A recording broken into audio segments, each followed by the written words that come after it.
how we normally do this podcast, right? So I normally start the show off. I introduce the show, whatever. Um, Tell you where you can find it and stuff. Um, First off, you can find it on Rumble. I have a TikTok called the Realest Living Podcast that you can find it on. I also have a Facebook page called the Realest Living Podcast, um, where you can go as well.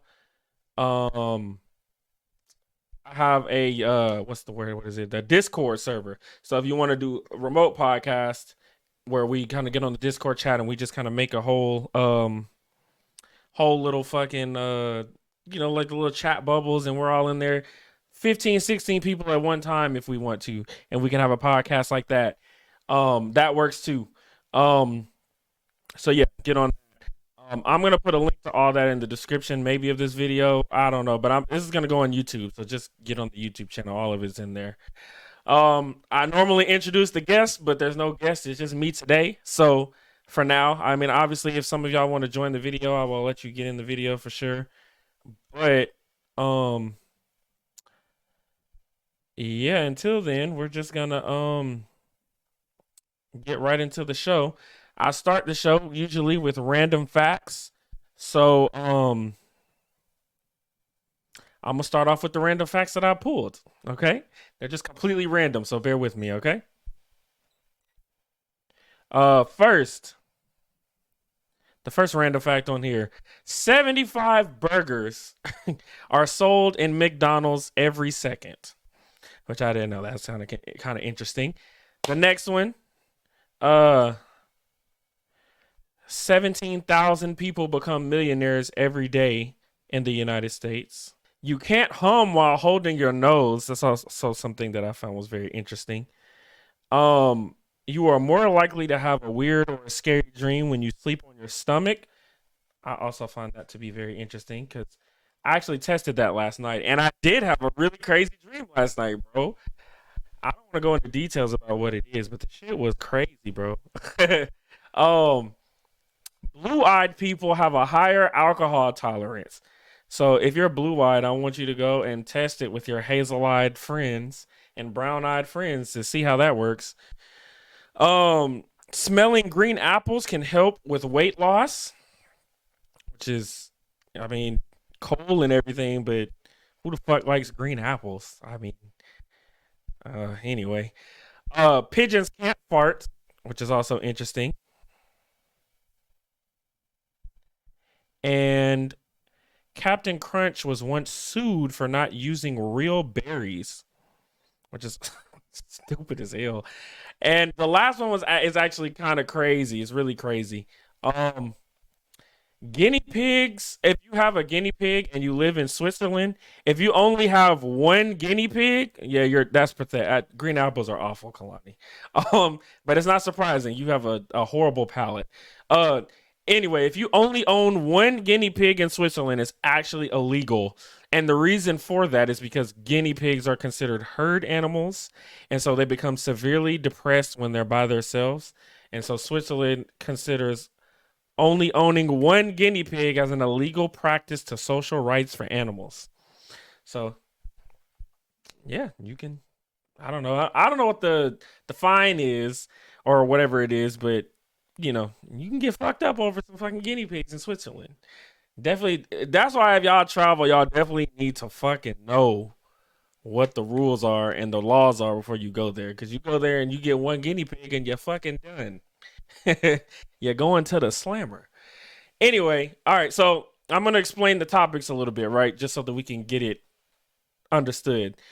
So the first topic I'm going to go to are just random questions. 3 questions that I kind of talk about a lot on my channel and stuff like that.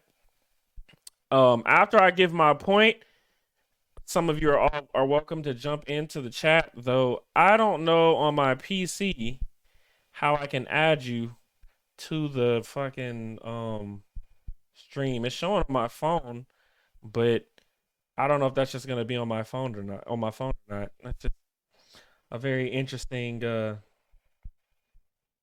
thing there. So anyway, so the first one is questions. Like I said, there are 3 questions that I wrote out that have to do. They're going to be a little bit controversial, of course, because I am a very controversial person. Second topic are my unpopular opinions. These are going to be crazy controversial. I already know. And I did it on purpose like this. The third topic are going to be overrated. So I'm going to give what's up, X-Man? Thanks for coming by. And thanks everybody else for coming by. Phyllis, Miss Burke, Brandon, Laney, Crystal, Tim, Carly, Paige, all y'all. I'm sorry, I'm not shouting y'all out. I'm trying to get through this. Overrated questions as well are going to be just pretty much topics. I'm gonna try my best, Sister Bird, but you know how we do. You've been on this channel for a minute. You already know how we do. Um, Overrated questions. So it's gonna be a topic, and I'm just gonna say what within that topic is overrated, which I'm sure will draw the ire of a lot of you. The last topic is just gonna be a quick little Q&A, and then we're gonna be out. So you all can, like I said, you can definitely come in the comments and say what you want to say. I will try my best to look at them and respond accordingly. And then also, um, if I'm gonna try to add y'all to the to the live, but if I can't do it, then I'm sorry. Uh, New to doing this to PC. If I was doing this on my phone, it'd be a lot different. But I'm just kind of doing this on the PC, so I don't know. Anyway, so I'm gonna start with the first topic. Questions. The first question is one that a lot of us probably ask all the time, and it's why aren't marriages working in 2023? What's up, Raven? Appreciate you coming through. Um, well, the first, and if y'all just coming in, first question of the first topic, why aren't marriages working in 2023? I think that there's a lot of reasons why marriages aren't working in 2023. First and foremost, because people are selfish. People don't really understand what marriage entails. People don't understand that marriage is a partnership, and in that partnership, you have to social media. You say social media is interesting. I don't think social media is actually what makes marriages not work. To be honest, I think, and this is going to be a crazy take. Not really to me, but it's going to be a crazy take. I think women are to divorce nowadays. Not saying that that's women's fault, because you can't really help that the laws are kind of heavily skewed in your favor. But I mean, if you're not gonna have as much tolerance for fuckery when you can leave a man and take half his money most of the time. You can leave the man and take your kids most of the time. When you can leave and you can take or you can get child support most of the time. I mean, it's you're getting paid to leave, and even if you cheat on the man, you know what I'm saying, you can dip. Not to mention too, I think a lot of men nowadays just aren't really built to lead. You know what I'm saying? And women want leaders, want a man that can lead them there. And a lot of men are growing up and they're sensitive bitches, and women don't respect sensitive bitches because women don't want weak men. Women don't want weak men. So, you know, it is what it is. I think that also too, respectfully, women have made a lot more money, and I think back in the day, women were kind of really dependent on a lot of their finances through men, right? Because you had like the woman didn't work. I think back a long time ago, women only made up like 20 to 30%, maybe like 20% of the entire workforce, whereas now women make up like 50%. I think more women are working than actually more women are working than men. So, more women are making money. As women make more money, their standards go up. A lot of men don't really meet the standards of a lot of women, and a lot of men end up getting you know, getting left because women don't really want to be with somebody that they out earn most of the time. And if they are with someone that they out earn most of the time, it's usually on a time clock. It's not gonna last very long, because women don't really like to take care of men, which I don't blame them. So again, I think those are some reasons why marriages aren't working. So I'm gonna look at some of the things you said on here. Social media. I don't know if social media is really a big contributor of divorce. Only reason that I say that, I mean, I think it plays a part, of course, but I mean, when you really, I actually looked up some data because I was doing divorce on one of my papers in school, and it's actually social media doesn't really play that big of a role in divorces. Usually, it's lack of communication, infidelity. Now, if you're gonna say that the infidelity, like the cheating or whatever, is made easier because of social media, I can agree with you on that. But yeah, not talking to each other is also a good one because communication is very important and communication is lacking. I'm going to be real. I'm going to say something else that's probably not very that's not very pleasant to hear, but men lie because respectfully, women can't really handle the truth. Women want you to tell you the truth, but when you tell them the truth and it's not what they want to hear, then it usually causes problems. I don't think women can really handle the truth. It's a lot easier to lie to a woman and tell them what they want to hear because women fall in love with what they hear. You know what I'm saying? So, it's communication is always lacking, and every time I say that, there's always somebody that gets on here and say, "Well, you can always talk to me about anything," and that's just not true. It's not true. Um, because you can't. I mean, like, I don't think a lot of women want to sit there and watch their man break down and cry because they had a bad day at work. You know what I'm saying? Like, I don't think you want to sit there and deal with that. At least not over and over again. It's just not a it's just not. I don't think it's a good look personally. Um, a lot of people are rushing into marriage. They are married before they know each other. I agree 100%. A lot of people, especially if you're religious. I'm sorry, this cookie's sideways for me, bothering me. Got to be right in the middle. Um, a lot of people do rush into marriage. I think that if you're religious, one of the things is the shocking thing where you don't need to live with somebody. You don't live with somebody until you're married. And I am very religious, but I don't agree. I don't think that that's a good way because I feel like when you move in with somebody, that's a whole other dynamic that you have to get used to, a whole other side of someone that you have to get used to. Uh, Also, I do think when it comes to the rushing, a lot of people are getting married just because they have kids together, which I think that, they think, well, okay, well, he got me pregnant, so I guess I need to marry the motherfucker. You know what I'm saying? Or vice versa. Like the guy says, well, I married, I got her pregnant, so I guess I have to marry her. Um, exactly.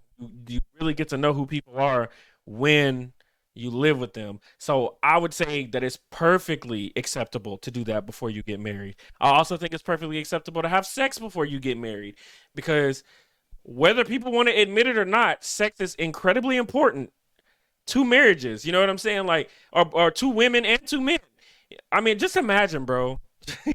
Imagine dating somebody for 2 years. You get engaged. You stay engaged for 1 year, right?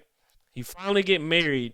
The night that you get married, you have sex with a guy and he's awful, or you have sex with a woman and they're awful. Doesn't that feel like a gigantic waste of time? My dad said this on the podcast. On the podcast he came on, he said you want to test drive the vehicle before you buy it, and that's very true. You have to test drive it. I think that you have to get into positions to where um you kind of these wifey positions and stuff, and these hubby positions where you put yourself through these experiences beforehand, so that when you get into it, it's not that big of a deal. You know what I'm saying? So that's the first question: why aren't marriages working in 2023? I'm gonna try to add somebody on here to respond to that, but actually, no, I'm not. I'm gonna wait until later, until my unpopular opinions, because my unpopular opinions are the ones that I really need to ask. Okay, so the next question on the first question, I'm glad you agreed, Chelsea. Appreciate you for coming through. Uh, and Brooke, thank you for coming through, and all the others that have came on. Jennifer, appreciate you. Luke, thank you. Laney. Anyway, I'm sorry if I can't get you. I'm trying to spit up here. You know what I'm saying? Um, so the next topic for me is can preferences be unrealistic? So what I mean by this is, can you demand something from somebody else that you don't necessarily have? Can they be crazy? For example, can you be a woman on Section 8 and demand that a guy make $1 million for your preference? Or you can say that you only want to date men that have money. Is that something that can preferences be unrealistic in that sense? In my mind, 100%. As a matter of fact, I'm going to try to do a poll and I want y'all to tell me so I can get y'all's feedback. I can't spell unrealistic. And you tell me so I can just see where y'all's head is at here. Okay, hold on. Did I not create the fucking poll? I want to say I put that bitch up. I don't know. If the poll didn't come up, it's over with. I'm not finna just sit here and I'm not finna sit here and like wait for the poll. Oh, I didn't publish it with my little stupid ass. There we go. Okay, so the poll is active now. So tell me if y'all think that preferences can be unrealistic. I'm not gonna wait for y'all to say it. I'm just gonna go ahead and keep on. Um. Anyway, so I think preferences can be unrealistic. If you have 5 children and you don't want to date a man that has kids, perfectly logical to me. There could be reasons that you want. Matter of fact, your reasons don't even fucking matter to me. It doesn't. If you don't want to date somebody that is exactly 130 pounds, you'll date somebody that's 129 pounds. You'll date somebody that's 131 pounds. But if they're 130 on the dot, you don't want to date them. I don't care. Your preferences can 100% be unrealistic. It's perfectly fine to me. Uh, I just answered my own question for some reason. Um, so yeah, preferences. I don't really know if this is really a hot take, so to speak. I felt like most people kind of understand that preferences are. Shout out to Auntie. What's up, Faye? And Chrissy too. I saw you in here too. My bad, Neezy. My bad. Angela Bryan too. I'm sorry. I'm sorry if I'm not shouting y'all out. Quentin, appreciate y'all for coming through. I'm sorry. I'm trying to spit. You know what I'm saying? I'm in my mode right now. um. Yeah, preferences can be unrealistic. If somebody is 500 pounds, what's up, Faye? How you doing? You all right? If somebody's 500 pounds and they don't want to date somebody that's also 500 pounds, I don't think that's crazy. You know what I'm saying? I don't think that's ridiculous. Um, you like what you like, man. People always try to judge people for what they like and say like, they try to shame them for their preferences, but it's crazy. You know, I get shamed a lot because well, right now the topic is can preferences be unrealistic? I even started a little poll that you can answer if you to answer the question so I can see where all y'all's heads are at, you know what I'm saying? But anyway, so can preferences be unrealistic? So what I'm saying is, if you're 500 pounds, can you say that you don't want to date people that are 500 pounds? And I said yes, you 100% can. Um, and realistically speaking, I think women generally want people that are, you know, out of their superior to them most part. I think most women want a guy that makes more money than them. They want a guy that's taller than them. They want a guy that's stronger than them. They want a guy that is more intelligent than them sometimes. Excuse me. They want a guy that's more intelligent than them sometimes. They want a guy that, maybe works a little bit more, works harder, has more ambition. So, I mean, you can't really say preferences can't be unrealistic. I mean, they just are. Okay. So I'm going to show the results of the poll on the video real quick. I don't know if it popped up. League? I don't know what the. Shout out to Riley. What's up, man? I don't know if these are shown and it's getting showed in the video, but I don't see it on my end. But anyway, I'm gonna close it. It was 100%. 8 of you said yes. 0% of you said no. All right. So now I'm going. Actually, I don't care. The next question, which will end the final topic, is why am I team FTK. Now, for those of you who don't know what FTK, you were looking for a word, women. Oh, out of the league. Yeah, and it's perfectly fine to want somebody out of your league. Yeah, yeah, yeah. I appreciate that. I'm sorry. It's a little laggy. Not laggy, but like I don't really get them right on the money. But anyway, the last question is why am I team FTK? Why did it ask me this again? Um, for those of you who don't know, FTK means fuck them kids. Why am I team fuck them kids? Respectfully, they get in the way. They get in the way of a lot.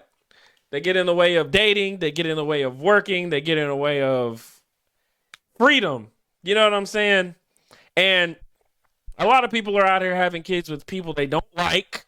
You know, I can't tell you how many.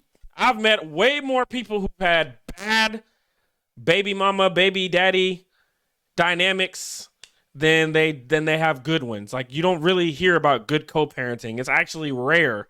And I'm glad that y'all are all on team FTK, bro. Hashtag FTK in the comments, please. But yeah. Like, it's kids just get in the way, man. And I understand, oh no, you love them, kids, they're your breath of fresh air. They keep you out of this. They save your life, yada, yada, yada. But you know what would save your life more if you didn't have them? Then you'd be in charge of your own life. you, the kids don't bail you out from making the crappy decisions that you make in your past. You know what I'm saying? Like, I don't know. Like, I just feel like, and kids get in the way of a lot too. Like maybe you want to date somebody, but you have to be on their time and you got to be on the kids' time, right? If I wanted to take a girl on a date, for example, maybe she's free, but she don't have a babysitter, so now we can't go out on a date. You know what I'm saying? And don't even get me started on being a step parent. Where I find a good BD at? Well, I'll tell you this. The best way that you can find a good BD is to not find a good BD because you don't want to get a baby daddy. What you want to get is a father of your children. And I would say the best possible way to know that you're going to get a good man is to have a child with the guy that you marry, you know? Because then, it's for real. A lot of times we do a lot. We get, I was talking about test driving the car first. A lot of times we end up wrecking the car when we test drive it, so to speak. What I mean by that is like, you end up getting the person you're just playing, the person that you're just having casual sex with, they end up getting you pregnant. And they're not necessarily the person that is good for you. I mean, there's plenty of women, respectfully, there's plenty of women that I've had sex with that I would never, ever consider being my wife. But if I slipped up, I think that's how a lot of people do. You got to be careful out here, man. Strap up, put the glove on. You know what I'm saying? You just have to. Anyway, that's enough on Team FTK. Where are the fathers at? We live in a hookup culture, Faye. You know what I'm saying? It's hard for I don't think that doing it without a BD or a BM is a good look because I think ultimately it hurts the children.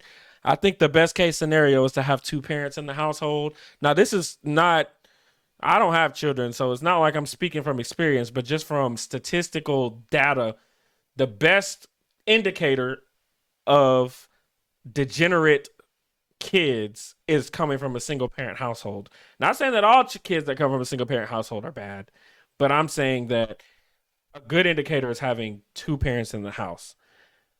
I personally, you like I said, you really there's not a lot of good men out here anymore, and there's not a lot of good women out here anymore either. Because we live, like I said, we live in. Shout out to Will Tatum. Thanks for coming to the podcast, bro.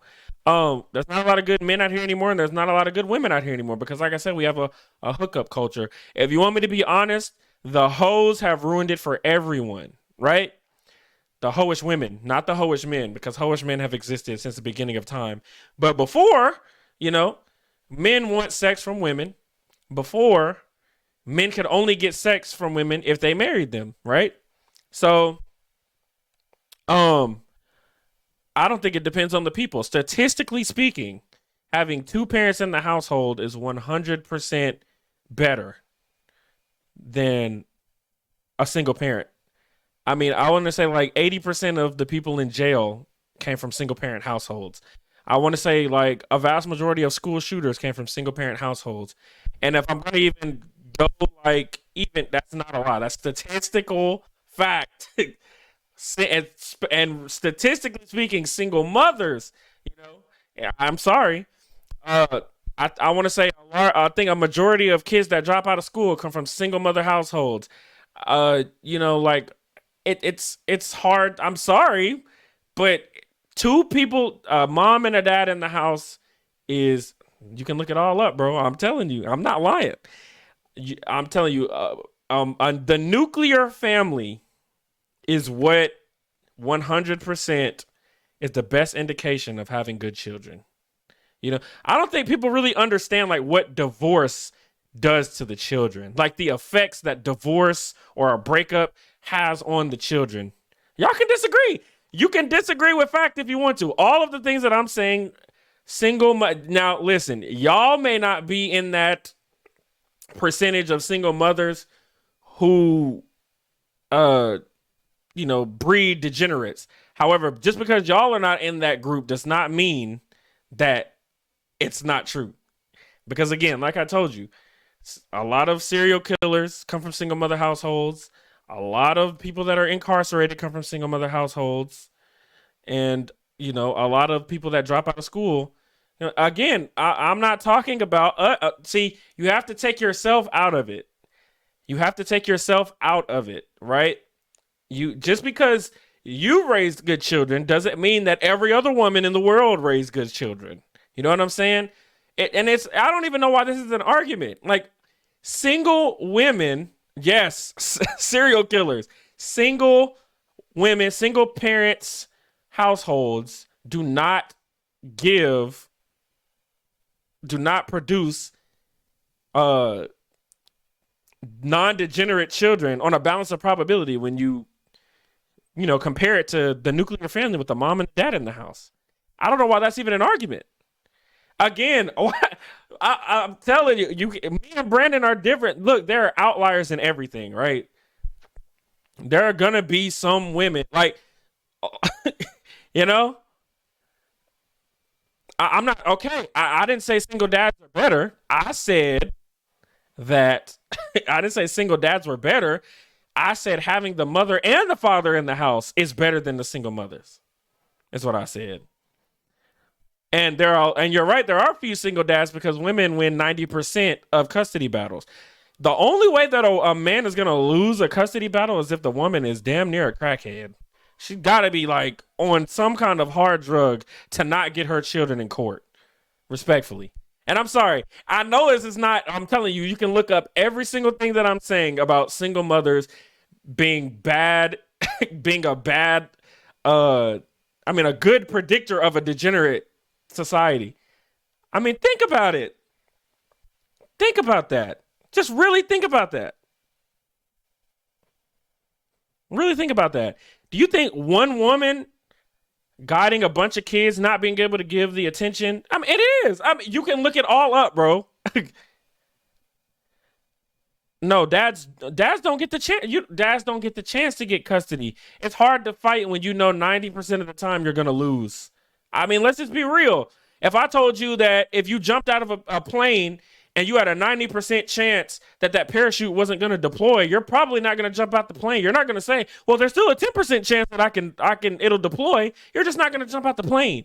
So it's hard. Like when you know that you're going to lose overwhelmingly, it's not like it's like a 50-50 thing or a 60-40 thing. It's a 90-10. 90% of custody battles are won by the mothers. And you know what? I have an interesting thing about mothers. I'm telling you. I'm trying to spit. Anyway, I'm gonna move on to the next question because we'll be on that one all day. I have an interesting question because these are my unpopular opinions. So these are gonna get a little dicey. All right. So my first My very first. I'm gonna type the poll out first. Um. Okay, hold on. Let me find it. Let me find it. Okay. This is gonna really kind of mesh all up. We're gonna move on to the second topic. The second topic is my personal unpopular opinions.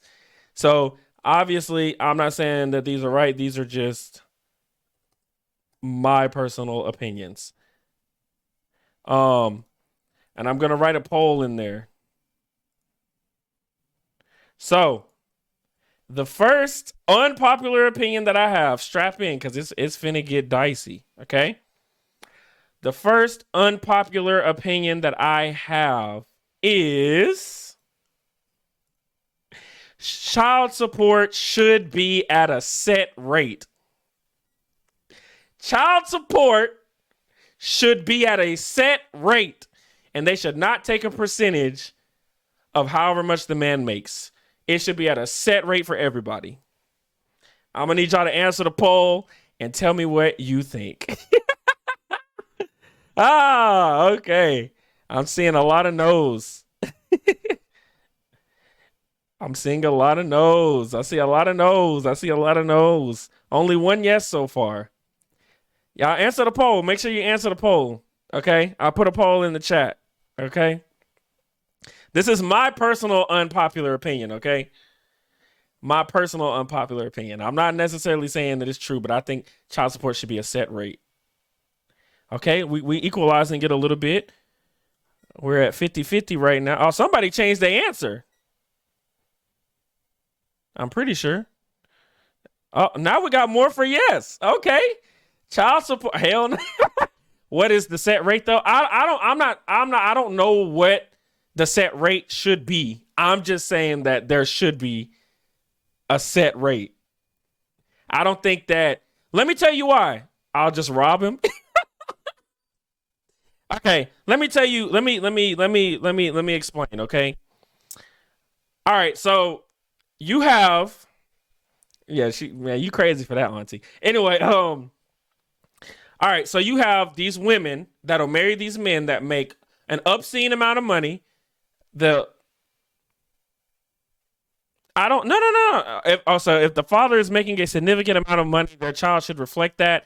For lack of a better way of saying it, I disagree because child support should be for absent parents, not failed relationships. 100% agree with that. Anyway, okay, all right. Let me cook real quick. Kids are no turning on lights and flushing toilets. It does not contribute to child because you're gonna have to pay for that whether you have a child or not. So if you didn't have a child, you're gonna have to pay for lights. You're gonna have to pay for flushing toilets.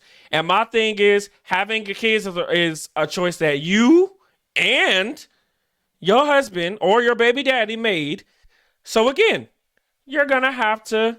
I'm not finna hear that. Oh well, I gotta pay rent. I gotta pay for the tires on the car. And no, these are all things that you should pay. They're okay. Exactly. Think about this. Blake Griffin a while back he was making over some point of $1 million, some kind of $1 million. He had to pay his wife $250,000 a month or $25,000 a month, I believe, in child support. You can raise a kid on less than $25,000 a month. Okay, that comes with it. That's like saying that transportation, it's all part of the game, bro. Everything that y'all are saying is all the choices that you make when you decide to have a child. Don't try to duck the responsibility, bro. You had laid down. If you didn't want it, like these are things. It has to be a set rate, bro. A location based off location is perfectly fine. If you want to say in California, it's a little bit higher than it is here in Mississippi, I will 100% agree. But I think having a set rate would be good because there's a lot of women out here that take that child support money and don't even spend it on the kids. They use that money and go get their hair done. They use that money to go get their nails done. And they do all kinds of other crazy stuff with that child support money that has nothing to do with the kid. You don't need to, no, because here's the thing. The dad has to transport, when the dad has the children, the dad still has to pay his light bill. The dad still has to pay his water bill. He still has to pay his light bill. He still has to get tires on his car, and he has to pay child support. And if y'all divorce, he has to pay alimony too. So if he has to pay all of that and he can do it, then why can't you do it at a set rate? And if you can't do it, why you got the kids in the first place? If you can't afford to take care of the kid, why are you getting custody of the kid? Let's let that marinate. Also, the results of the poll. 40, I don't know if I can show the results in the video, but I'm going to try. It's not popping up on my end, but 46% of the people said child support should be at a set rate, and 54% said no. So a majority of you think that child support should not be at a set rate, which is perfectly fine. So what do people think that the child support money should be for exactly? The kid has to have everything an adult has to survive: clothes, shoes, food, and shelter. I get it, but you don't need $1,000 a month for that. You know what I'm saying? I don't think you need $1,000 a month for that. And I don't know what you mean by should have done what he was supposed to do. Again, you could be the perfect father. You have a 90% chance of losing your kids. Like I said, if the woman is a crackhead, that's the only way pretty much she's not going to get her kids. You know, and then you, like I said, you're already losing money with alimony. You're already having to pay child support on top of the bills that you have to pay. You know what I'm saying? And if you're in a marriage, you're also giving up your house. No. What? See, that right there is why it needs to be at a set rate. If I want to get my hair done with his money, that's fine. I got to look good for my kids. That right there is why it needs to be at a set rate. Child support is for the child. It's not baby mama support, bro. It's not baby mama support. You looking good for your children has absolutely no benefits for your children whatsoever. That's crazy. I'm sorry. It ain't how that's not how that works, man. This is why it needs to be at a set rate. There's a lot of women that will have babies with dudes poke holes in condoms just because they know they can get a bag off of these dudes. You know what I'm saying? And that's crazy. I agree. Just wait till you hear my next one. My very last one. My very last one is crazy. Why should a woman have to carry the same load as a man? Most men don't get the kids, but every other weekend, if that. Why should women well, if you can't take care of the kids, why do you have them? Why do you get custody of them? You know what I'm saying? Y'all both have, my thing is, you're not, and the thing is, you will never, ever, ever, I don't really care what you do, Mom. I'm just going to be real. It should go on a card like food stamps. I definitely agree with that, Josh. 100%. But you can't sit here and say and duck the responsibility when you have the kids. And you will never carry the same load as the man, because again, the man, if you're married, a man is going to be paying for the house that you're living in, probably, and he's going to probably be paying rent on a house for you to be having sex with someone else. You know what I'm saying? Because that's what a real parent does. Well, take care of your kids. My thing is, here's the thing: if a man was on any kind of these, it does take two. 100%. It does take two. I'm not saying it doesn't. I'm just saying that, you know, if you're gonna be the primary caregiver, the primary parent of the child, then should you not have the most responsibility? If the child's at your house more, then should you not have a brunt of the responsibility? Why should you receive more help? Well, maybe not more help, but you should have most of the responsibility because you're the one that has to take care of it more than the other. You won the custody battle, right? But again, everything that child support encompasses should be for the child, not for you. And it doesn't, listen, it does not take $1,500 a month to raise a child, bro. I'm sorry. It does not. It doesn't. No, he's not. He's paying for leaving. He's paying for leaving. The stress of having a family falls on the woman. She deserves the bank if he chose to leave. You know what's crazy though? Like I told you, women don't, or men don't leave. 80% of the time, the woman is the one that initiates the divorce. So he's not choosing to leave most of the time. Most of the time, it's the woman that chooses to leave. Okay, y'all are commenting way too fast. Hold on. hold on. So if I just went and bought my kids a shitload of clothes and shoes and food is in the house, rent is paid up, I can't use that money for anything other than my child, even though I spent all my money getting all the required necessities already and I'm broke. But that goes back to say it, because here's the thing. If the man is broke, he's still required to pay child support. You know what I'm saying? If the man is broke, he still have to pay child support. I mean, how many men do you see that? How many times have you seen it where a man has worked 150 hours and only got like a $200 paycheck because of garnishments for child support? And then, he has to use that $200 to pay for his house and pay his bills as well. And then when he gets all these garnishments, then y'all are like, oh, well, that's not an environment that I want my child in, because he can't afford to get the food and stuff because he's paying child support for the child. And he's only seeing it for the weekend. That man is over there struggling. You know what I'm saying? He's broke, but he's still obligated to pay child support. So when you're broke, you need to be obligated to taking care of the child with that child support money. If you are broke afterwards, why you got custody of the child? That's just my thing. A lot of women though make it hard for the man to see the kid. Why do they do that and then complain? I don't understand either. They do make it hard. You automatically have no, I'm sorry. Why the man don't go to court for shared custody? Because men are gonna lose the custody battle 90% of the time. It's fighting a losing battle. You automatically have most of the responsibility. The absent parent should financially pull their weight. Listen, if you I agree, and that's why it needs to be a set rate. I think that the set rate should depend on how many kids you got. Like Kalani said earlier, the location is very important. He might have multiple kids. He need to use a rubber then. Well, hold on. Hold on. Why do we always blame the man for children? Like the woman doesn't have part. Like also like the woman, like the man has some kind of reproductive rights. The man has absolutely no rights, bro. Y'all have all the rights to children. Men have absolutely no say. You can take a Plan B. In certain states, you can get an abortion.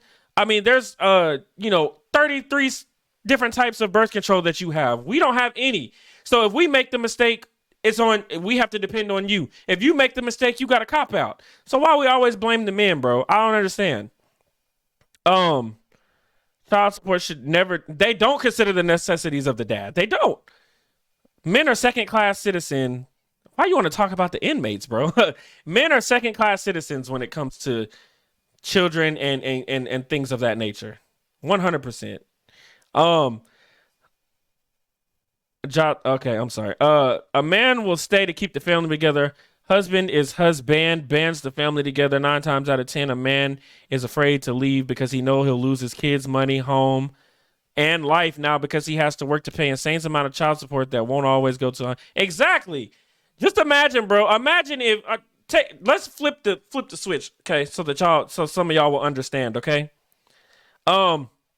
Imagine if if you were married to your baby daddy or whatever. Imagine you got divorced and you had to pay him child support, and he was using his child support money to take another woman out on a date. How would that make you feel? How would that make y'all feel if your baby daddy was using your child support money on another woman? Or if he was using his child support money to go buy clothes and get his hair cut so he can go out with other women? Or if you had to pay half of your money, half of your alimony to pay for this dude's rent where he's bringing other women in. You're paying for the bed and the house that he sleeps with other women in. How would you feel about that? Hey, nothing wrong with it. Nothing wrong with it, Auntie. That's my point, though. Privilege is invisible to those who have it, bro. All of y'all, well, exactly. All of you are looking at it from your point of view, but you're not looking at it from the man's point of view. Y'all don't understand the risk that a man takes when it comes to this. You don't have to pay, so you don't care. And I understand. I'm not knocking you for it. But personally, that's just, what was the damn question? I'm sorry. Oh, child support should be at a set rate. Okay. All right. All right. Everybody gonna die. Okay. All right. So I'm gonna open a new poll and move on to the next one. Let me create a new poll. This one is going to be for the next topic.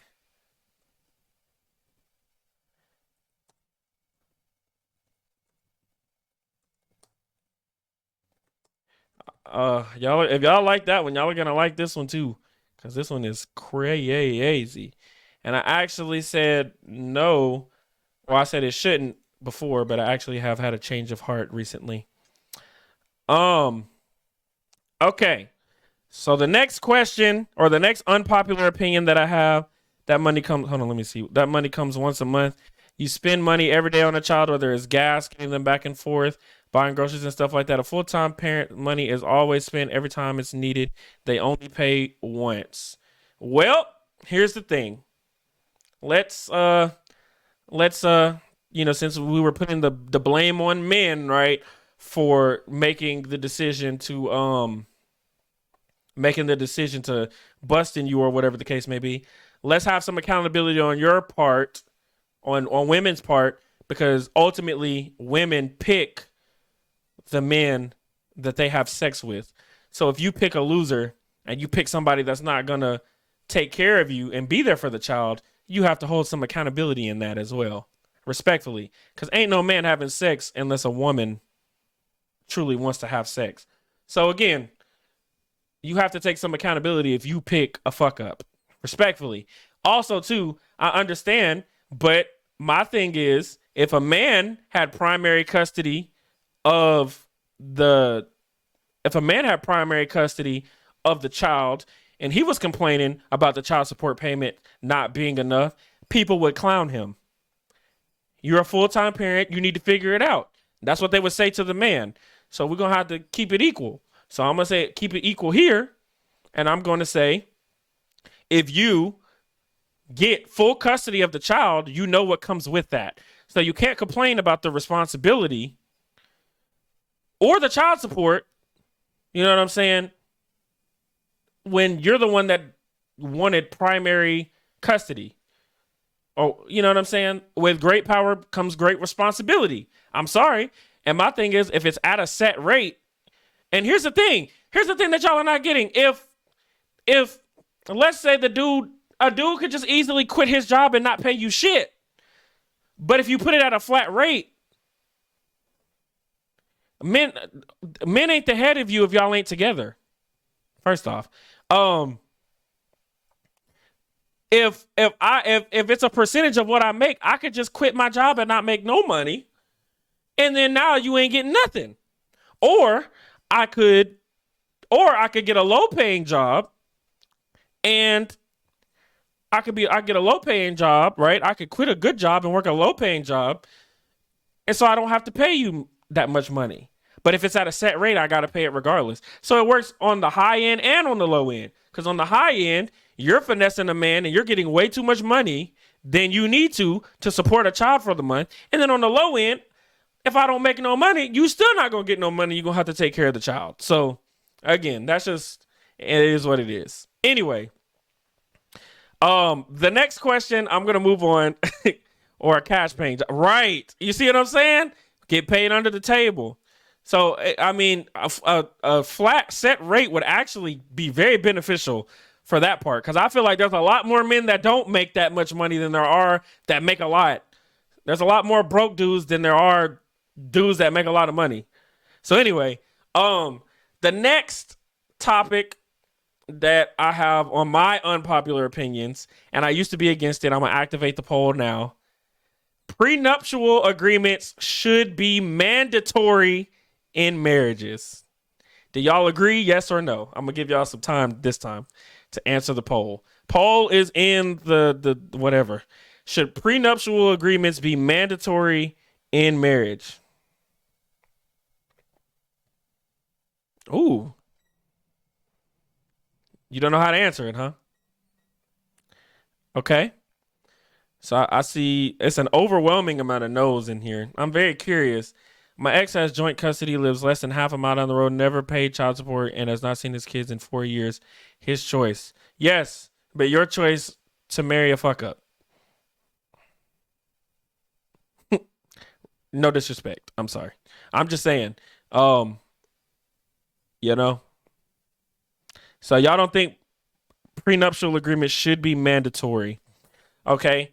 Very briefly, I want y'all to tell me why y'all feel like they should not be mandatory.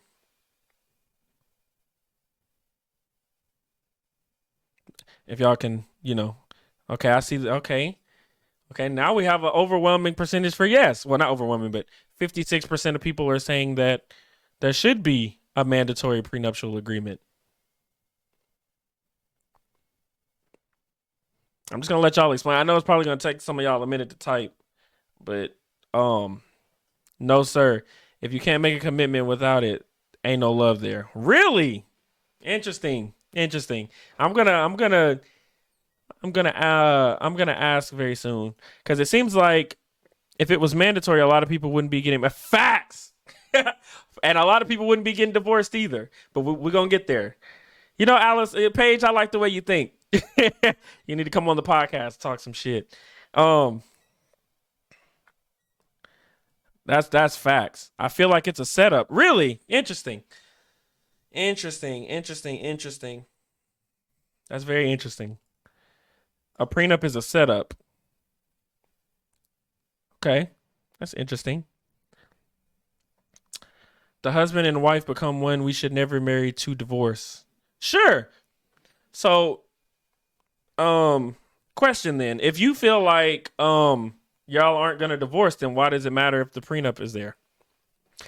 I'm taking it that a lot of you that are in the comments that are saying no are saying it because y'all feel that a prenup is like a sign that a guy feels like he's gonna break up with you or something, or a woman is gonna break up with you. If they sign a prenup, that means that they're preparing for the worst. Like that's a bad thing. Is that really a bad thing? Is it a bad thing to have insurance? You know what I'm saying? Like, you know, well, I don't care about money. I'm a hustler myself, and I don't want nobody getting half of nothing that only. You know what? That's perfectly logical reasoning, and that's kind of where I'm at on this. Imagine you getting married, and you made $50,000 before you even met this person, and then after they divorce you, and then now they get $25,000 of it. Isn't that crazy how that works? That's something that you had before you met them, yet they still get it. It's crazy that it's crazy that we're having it's such a problem for people to want to keep what they already had before they got married. It's such a problem for me to want to keep the stuff that I came into the marriage with before I met you. Yeah, see, the thing is though, as nice as it sounds to say, well, yeah, when you divorce, just leave it what you took. Not a lot of women think that way. A lot of women will take your money because 90% of alimony is paid from men to women. A lot of women will take your assets like your house, the dog, the car. I'm not finna use no music, no movie. um, I'm telling you, bro, like women will literally get with dudes and take half of their stuff because they have an overwhelming chance of winning. Think about this. I want y'all to think about this real quick.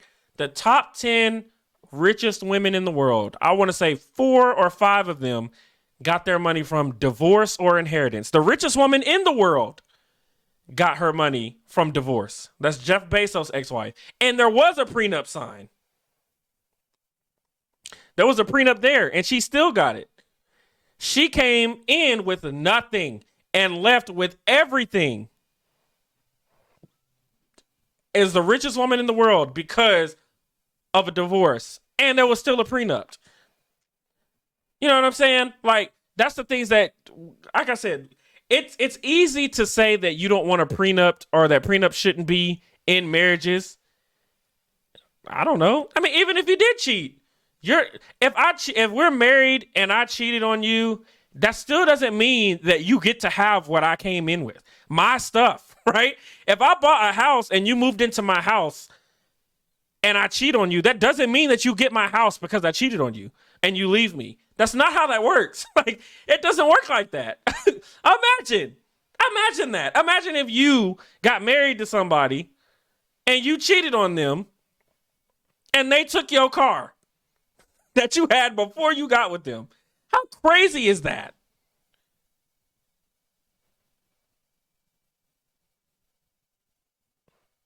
Pay what? Oh, okay, all right. You broke the vow.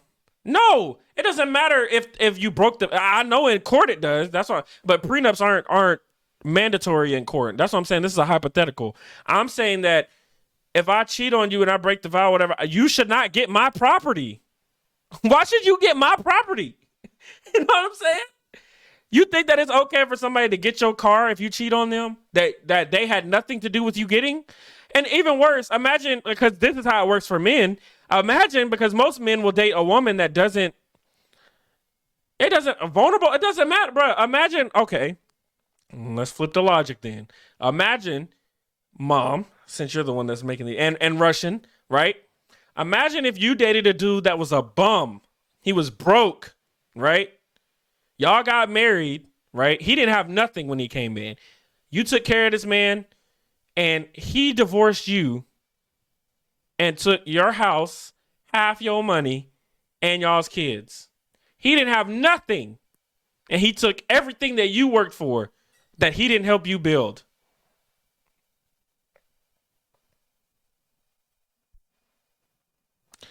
Cheating is just an extreme example, but respectfully, even when you don't cheat, I mean, women will leave because the man works too many hours. Women will leave because the man is boring.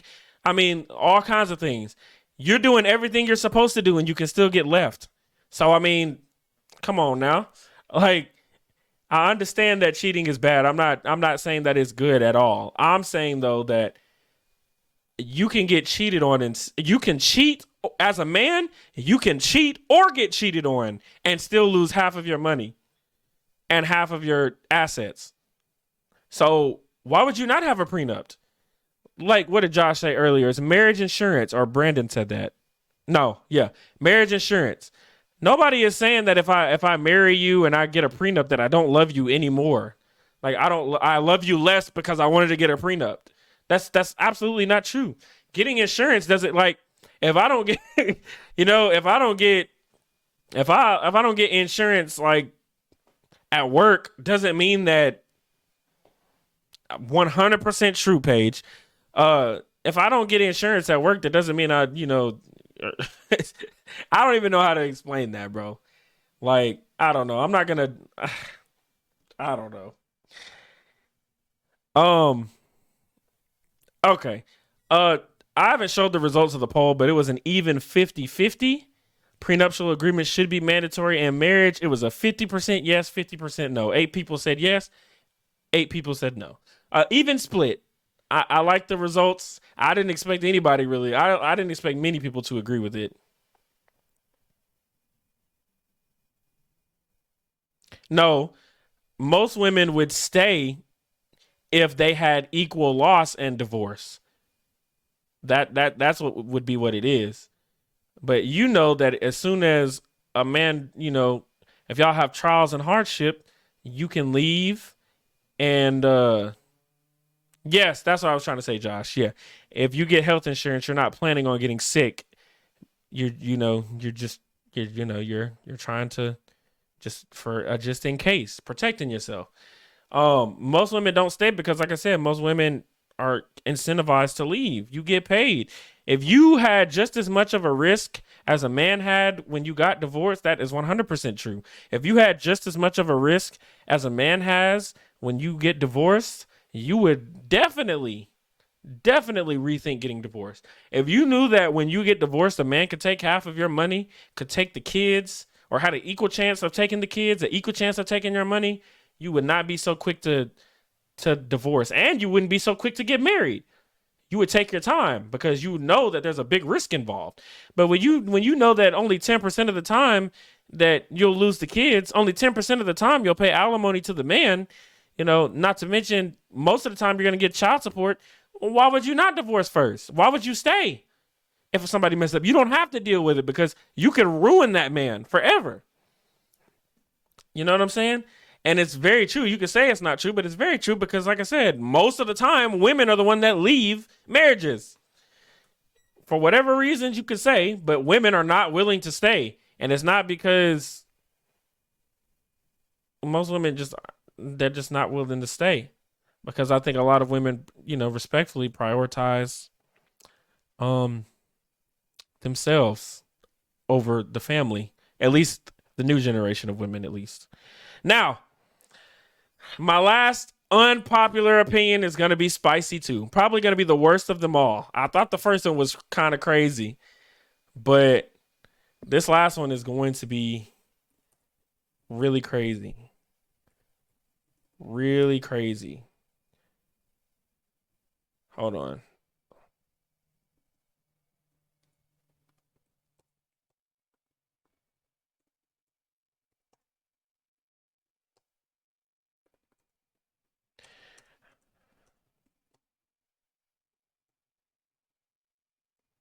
All right. I know a lot of y'all women are gonna get on my ass for this, but it's okay. All right. It's finna be. I'm telling you, Chelsea, it's finna be real out here. Okay. I saw this on TikTok actually the other day, and I said, "Oh, that'd be great." So the question, well, it's an agree or disagree question. So the agree or disagree. My unpopular opinion is if there was no government assistance, there would be a lot more deadbeat mothers. Do you agree or disagree? Woo! I want the smoke today. If there was no government assistance, there would be a lot more deadbeat mothers. Do you agree or disagree? The poll is open. Let me know, let me know, let me know. Welcome everybody who's coming in. Woo! Didn't expect that. Did not expect that. Okay. Um, okay, we gotta disagree. All right. Hey, shout out to gang. Savion, what it do, man? Listen, okay. Um, I know it. I listen. Listen. Agree. Ashley, welcome, welcome, welcome. Bitches are out here having children for the benefits. Woo! Woo! Okay. Um, how you doing, brother Savion? All right. Wow. I'm actually surprised. It's an overwhelming amount of agrees here. So a lot of you agree that if there was no government assistance, there'd be a lot more deadbeat mothers. Only 17% of people disagree with that statement. Actually, sorry, it's 8% now because somebody changed their vote. The ones that work and need help can't get it, but some live off of it just because and drive 2023 cars. I mean, hey, you speaking facts. You spitting for real. You know what? This has been great. I actually want to do this a lot more on on uh on here. I have to make sure I get the comments on the side too. Um, man, all right. Facts. All right. Well, okay, we in there. If there was no government assistance, these women out here would put standards on men they sleep with and not pop out so many father. Woo! I don't even have to say nothing, do I? I guess not. Um. So yeah. Respectfully. It's hot as hell in here. Jesus. Um. Yeah, I think if there was no government assistance, there'd be a lot more deadbeat mothers. Some people abuse it, but there are some who actually need it and definitely understand. They keep denying me, and I don't get child support. Um, for sure, I agree, but you know what I'm saying? Like, there are some who need it, and I agree. But I also would say that there's a lot of men out here who need some kind of support because, like I said, they're getting killed. They're losing half of their money. They're paying child support. They're paying alimony. Not on, and then on top of that, they still have to pay for them, themselves to live, right? So I mean, just like you would need help, some of these baby daddies need help too. Okay, hold on. Well, by the time you live in government housing and have your bills paid, stamps and Medicaid, I'm sure child support payment is a lick. Everything else is paid for. Hey, pay as you spitting, bro. The Hi Mackenzie. I'm sorry. The generations are different. Back then, mothers would sacrifice anything for their kids. Nowadays, they won't. Of course they. Yeah, of course, because you don't have to worry about sacrificing when you know that somebody's gonna help you. I mean, they don't have shelters for men, right? They have women and children's shelters. You know what I'm saying? There's all these benefits and programs that help women. Not saying that what a lot of men aren't in the position to receive these benefits, but I think that it's crazy that men are getting I think it's crazy that a lot of men are getting um struggling to live, getting their check garnished or whatever, you know, like crazy, and then saying like, and then women are saying,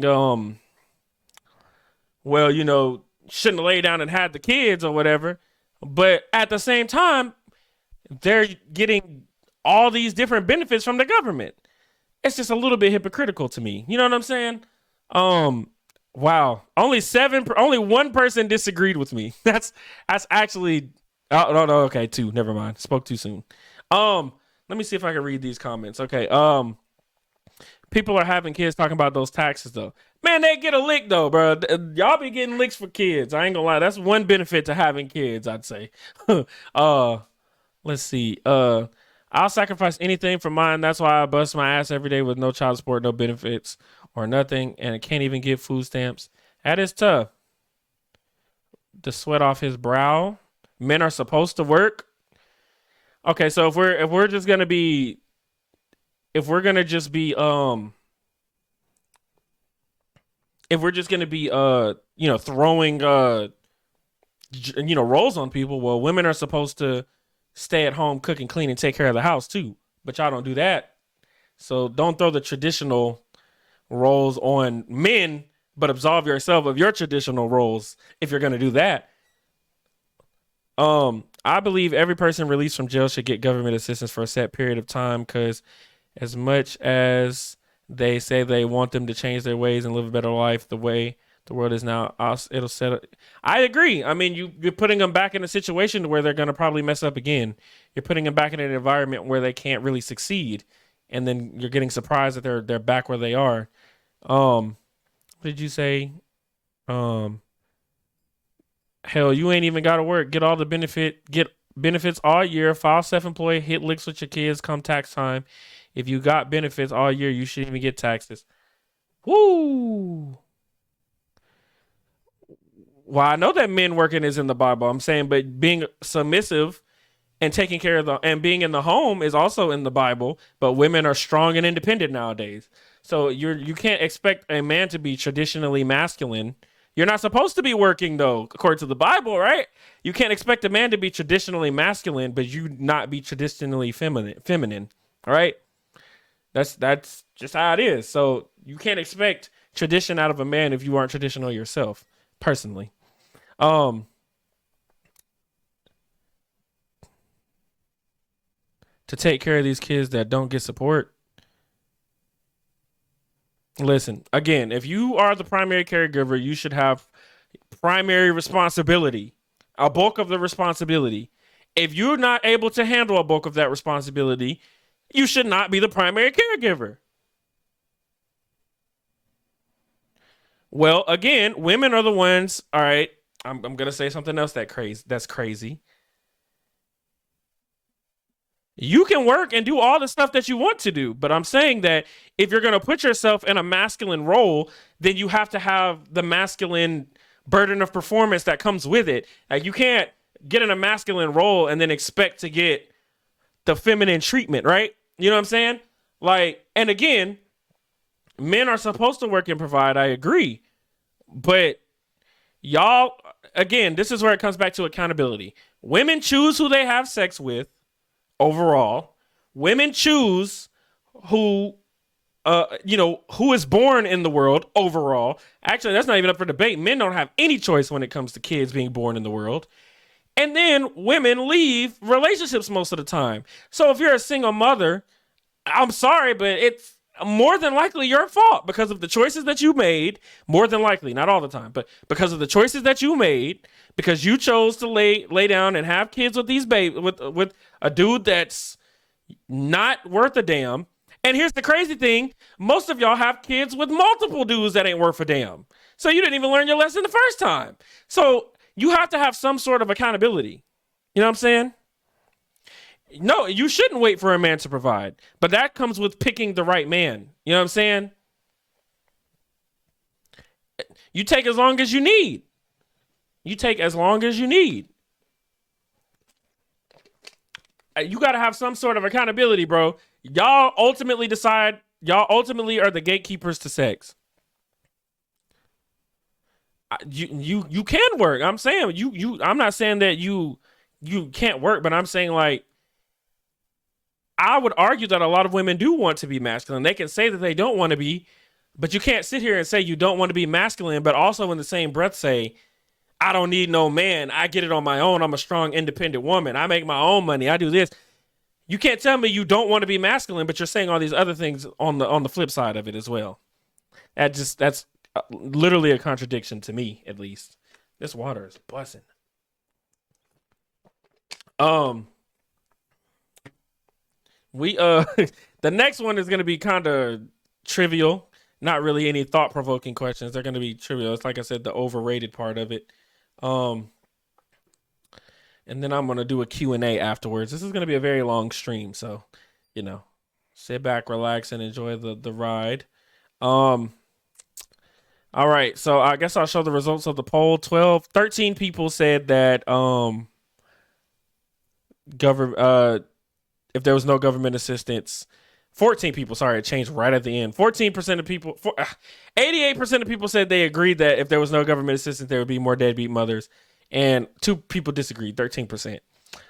Josh said, most of the time we decide who we want, male and female. No, that's incorrect. Instead of waiting on the Lord to show us what we need, if we did that, a lot of these problems wouldn't happen. I disagree wholeheartedly. Men don't ever really pick who they want. I don't. There's no man on this planet having sex unless a woman wants to. And I stand by that 100%. There's no man on this planet that is having sex with a woman if the woman you know what the hell I just said. There's no man on this earth that's having sex. That no man on this earth is having sex if a woman does not want to, and if they do, it's rape and it's illegal. So women are gatekeepers to sex. Men are gatekeepers to relationships because men ultimately have to ask overall, and they're the gatekeepers to marriage because men give out the rings. But women ultimately are in control of the sex. Cause Frederick knows that I'm talking facts. It's hard for women to understand some of the things that I'm saying because y'all are only thinking of it from the woman's point of view, and a lot of women never have to think about these things because you don't have to experience them. You'll never have to worry about losing the kids in divorce like that. You'll never have to worry about losing half of your money like that. And if you do, it's because you pick somebody who made less money than you, which most women don't do in the first place. Most women always date somebody that makes more money than them. So, I mean, yeah. Okay, so I take accountability, and that's why I work hard and work so hard and much because the kid don't have nothing to do with my fuck ups. I don't get any benefits, but I think whether I fucked up or not, you see your child in need, you come through for your seed. I agree, but my thing is like, you have to understand that a man doesn't get the privilege of being in his child's life as much as he wants to. You know, the court and the woman dictate. The court and the woman dictate. Um, visitation and child support and all kinds of things like that. He doesn't really get to be involved. And if the man in involvement primarily comes from how much the court and the woman want him to be involved, because the court system is heavily against men, whether women want to admit it or not. The court system is heavily against men. So, I mean, you have to understand that, like, it's men don't really get the opportunity to set these boundaries, or to decide if they want to, spend, time with them, because it's really up to the woman. The woman decides it because she's getting primary custody, And my thing is, if you're gonna say that you only want, if you're gonna say that you want your children, if you're gonna take yeah, see, the problem is though is that I always hear there are some deadbeats out here. I'm not gonna sit here and say that there's not some guys that don't want to see their kids, because there are a bunch of them that don't want to see their kids. However, when you go to court and the court says you get them on the weekends, like, imagine if you women could only see your kids on the weekends. Imagine how psychologically damaging that would be. A kid that you made, that is equally yours, is equally as much yours as it is your baby daddy's, but you only get to see that child 2 times out the week. And not only that, but you only get to see that child 2 times out the week, and a vast majority of your money is going to your woman for this child, and you don't even get to see that child but 2 times a week. Like, that's what I'm saying, where y'all don't really understand, like, the male struggle when it comes to that, because you never had to, because you're always going to get custody most of the time. You're always going to dictate the terms the of the child most of the time. So you've never had to think about the fact that, what if I only got to see my child 2 days out the week? You know what I'm saying? What if I had to spend the vast majority of my money on a dude that wasn't even giving his money, that wasn't even using his money for the child? You know what I'm saying? Like, these are things that you don't really have to think about. Yeah, imagine if your baby daddy told you, like, imagine if your baby daddy was gonna if you were gonna come and pick your kid up on the weekends, and your baby daddy or saw that you had a new boyfriend and said, you know what, I don't want, because you got that new boyfriend, you're not going to see your kid. Or let's say you were struggling to pay the child support. Oh, well, till you pay me, you're not going to see your kid. Like, y'all don't have to worry about men leveraging kids against you, which is sick. I'm sorry, Jesse. My baby daddy's first baby mama moved their kids 12 hours away without telling him. He had them on the weekend and the following weekend, and they were gone. Exactly.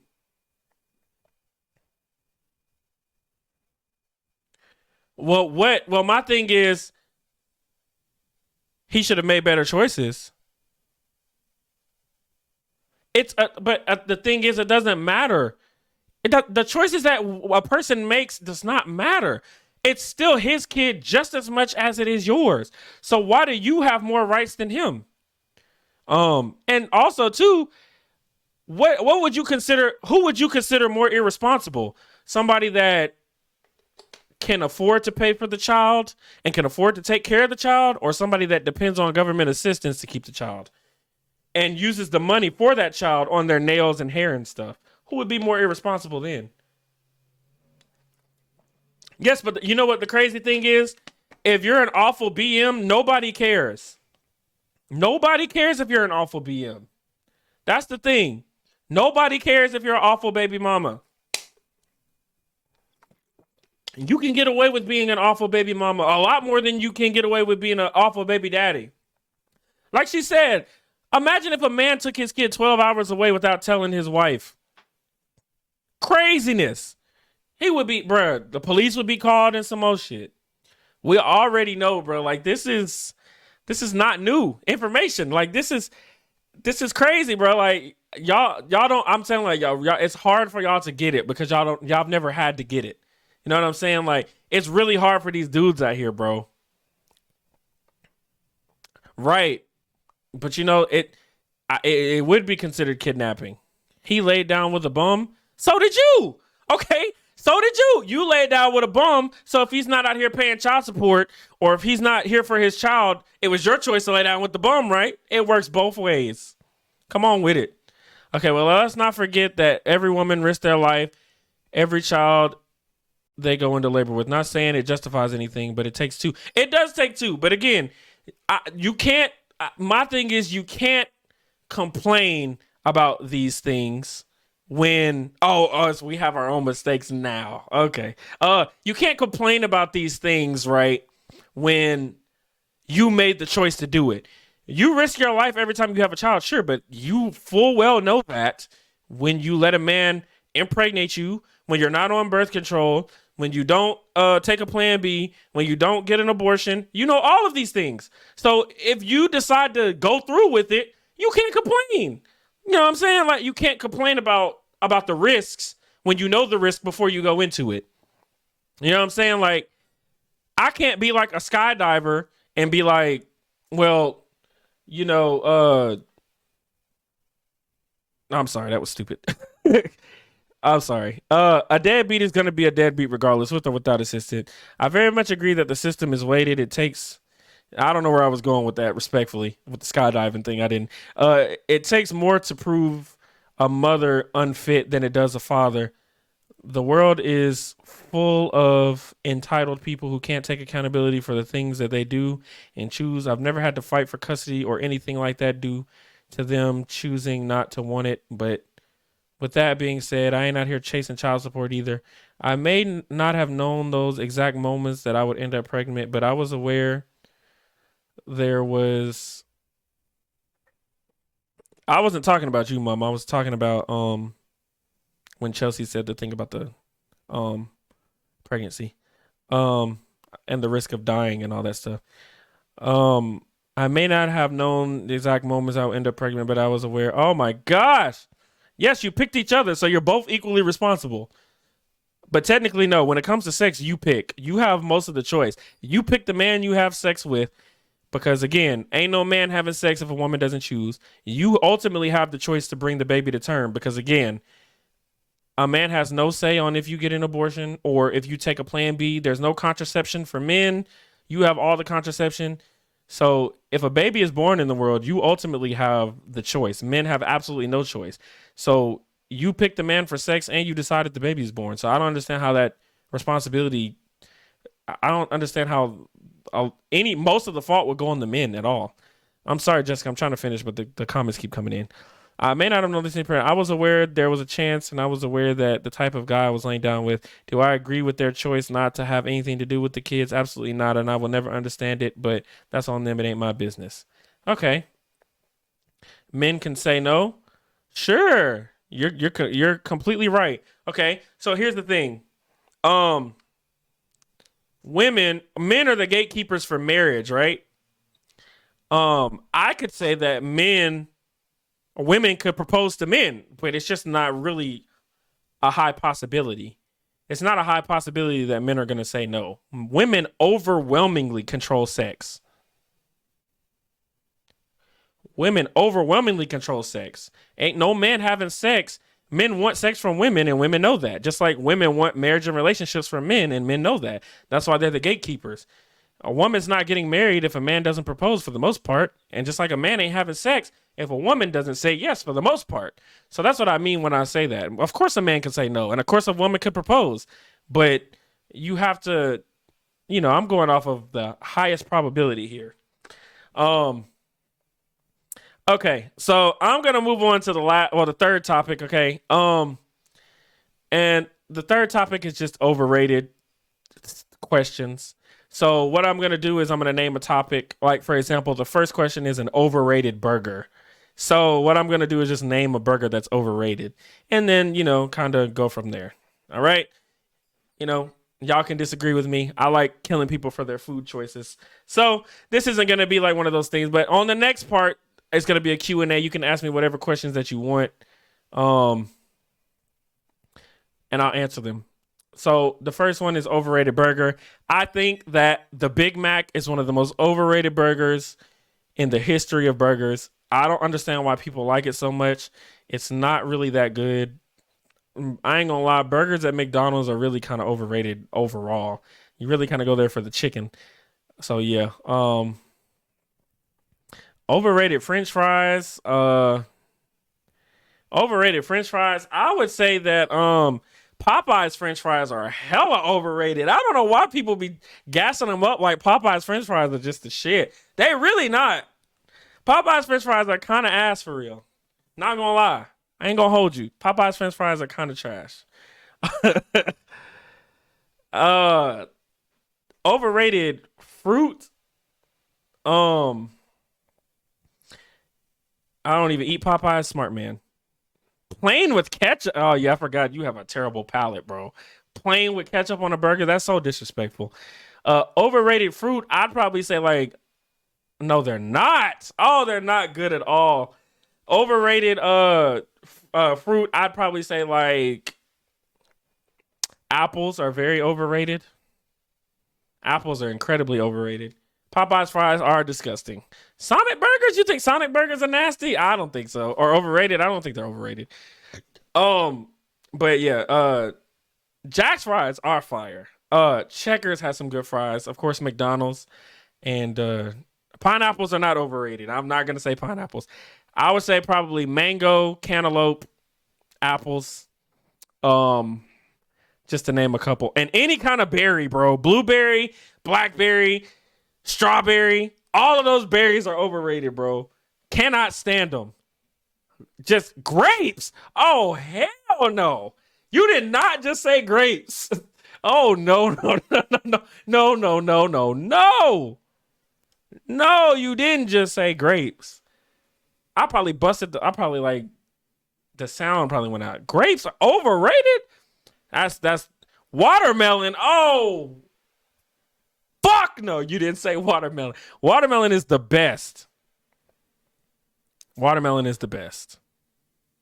Pineapples are not overrated, but how dare you? We do not take watermelon slander over here, bro. Never. Never, ever, ever. Oh, Chelsea, you double down on it too? Y'all gotta go. Watermelon, bro, y'all, bro, what did Jalen say? Y'all not niggas, bro. Watermelon is not gross, bro. Y'all are tweaking. Y'all are tweaking, bro. I'm just gonna move on before I end up kicking y'all all out and ending the stream. Bruh, stop agreeing with her. The purple ones? The purple ones are the best grapes. What are you talking about? Bruh, you were doing so good, bruh. What happened? Okay, an overrated cereal. I would probably say an overrated cereal. Oh, it's gone. It's gone, Chelsea. Overrated cereal is definitely like the Rice Krispies, Fruity Pebbles. Those are overrated for sure. Fruity Pebbles, Crunch Berries are overrated. Let me see what else is overrated. Yeah, those pretty much. A Raisin Bran. I don't know who really eats Raisin Bran. I mean, I don't think anybody on here is 85, but yeah, no. Crunch Berries for sure, and Rice Krispie treats and Fruity Pebbles have to be the worst for sure. Man, Raisin Bran is disgusting. Raisins in cereal is like, I don't know who thought about that. Rice Krispies are not good. Do you put sugar in them when you do the Rice Krispies? You put sugar in them. That's absolutely incorrect, Jessica. Cinnamon Toast Crunch is good. I only eat Cinnamon Toast Crunch dry. I don't put no milk in them. I can't do it. Somebody just said Raisin Bran. Right. Who eats Raisin Bran, bro? Fruit Loops are overrated? No, they're not. What are surges? I don't know. Surges. Fruit Loops are not overrated. You don't like nothing. Put bananas in it. Bananas in what? Raisin bran with honey. What are y'all doing to your stomachs, bro? What are y'all doing to your stomachs? Lucky Charms are overrated, or well, I'll eat Lucky Charms without milk, but with milk they're pretty bad. Sugar. Oh, okay. Um. Okay. Fruit Loops are not overrated. Fruit Loops are so consistently good, man. I can't even believe that. Lucky Charms are not overrated. Any cereal, bro? That's tough. Oh, you put sugar in any cereal? Is that what you said? Oh, bananas in any cereal? I don't know, bro. I don't like bananas in anything that's not. I don't like bananas at all, actually. Just straight. I mean, I like bananas. I don't like bananas in anything. I just want a regular banana. Pause. Okay. Overrated candy. Uh. Shoot. Um. I don't know. All cereal gets soggy if you don't. Oh no, you. There's some cereal. Well, it does get soggy, but you got to eat it quick. Like Cookie Crisp is my favorite. Shout out to the Cookie Crisp. Bananas are overrated. I mean, I'm not gonna argue with you on that. They really don't offer much utility outside of just being bananas. So I'm not gonna argue with that, but they are good. Um, Overrated candy. I'd probably say an overrated candy is. Um, no, you didn't just say Snickers, bro. No, you didn't just say Snickers. That's an L take. Oh my God, please forgive me. Shut up, bitch. Forgive me. There's no way you said that, bro. Anything sour? Um, um, I don't know. I would say, um, oh man, yeah, no, I'm sorry. Babe Ruth's crazy overrated. Fruity candy is hit and miss for sure. Reese's are definitely overrated. 100%. Anything with peanut butter is overrated for sure. Reese's are 100% overrated. That would definitely be the answer. Reese's for sure. No gummies? Oh man, no, there's some good gummies out there. There's some really good gummies out there. The Lifesaver gummies are fire, bro. Um, Sour candy. I mean, I can understand the sour candy for sure. Um, yeah. Okay. Overrated breakfast food, bagels. 100%. Bagels, bagels. You just said you eat a burger with nothing but ketchup, and you're sitting up here complaining because I said Reese's. Come on now, with just ketchup. That's crazy. Bagels are easily the most overrated breakfast food. Muffins, overrated. Chocolate payday. Any payday itself is just terribly overrated, for sure. Um. Uh. I don't know how anyone eat facts. And then they put nasty ass cream cheese on it, bruh. That is the worst. Nerds. Yeah, I agree. Nerds are pretty gross. Reese's are not the best candy, bro. Snickers, the regular Hershey's, the cookies and cream, waffles. Paige, you were doing so good. You're losing so many points, bro. Waffles are not overrated, bro, for breakfast food. That's crazy. That's absolutely crazy. What an L take. That's an L take for sure. There's no way you said that. Oh my God. Waffles? Bruh, no. Waffles are bussin'. Bust down Tatiana. Cream cheese is absolutely the worst, Brooke. I'm sorry. Overrated game console. I don't know. Most of you don't seem like you play video games, but if you do, the OG Xbox, the big box, is one of the most overrated game consoles I've ever experienced in my life. Overrated breakfast restaurants. I'm gonna be real with you. It might hurt some of your feelings or whatever. I don't know. Pancakes. Come on. No, you didn't say pancakes. No, you didn't. My head looked really weird when I took these headphones off. PlayStation, you tweaking. Unless you're talking about the OG PlayStation, in which you're still tweaking. PlayStation my whole life. Facts. Dreamcast overrated. I'm not mad about it. I think it's a little underrated, but I mean, it only had like 3 or 4 games that were fire. All the rest of them were kind of trash, so I'm not mad. An overrated breakfast restaurant for me, I would say, is Denny's or Abe's. Abe's is kind of overrated. Abe's is here in Corinth too, by the way. For those of you who don't live in Corinth. Somebody liked her comment when she said pancakes. What's wrong with y'all? Sausage. Oh, hold on. I didn't say breakfast food. That's late. Oh, I did say breakfast food. Sausage is overrated? Should have never came out. Huddle House. Oh no. I would say Waffle House is a lot worse. Yes, Abe's in Corinth. And Denny's 100%. Um no, I would say Waffle House is a lot less, is a lot more overrated than Huddle House. The Awful House, all the awful waffle. I don't know what the hell that is. Pancakes aren't good. You're tripping. There's an international house of pancakes for a reason. You don't like nothing. Okay. Overrated TV show. Ooh. I didn't think about this before I said it. Oh, I know. Any kind of love and hip hop show is massively overrated. Sausage is that's a crazy take, bro. That's insane. But any kind of love and hip hop show is overrated. I'm sorry.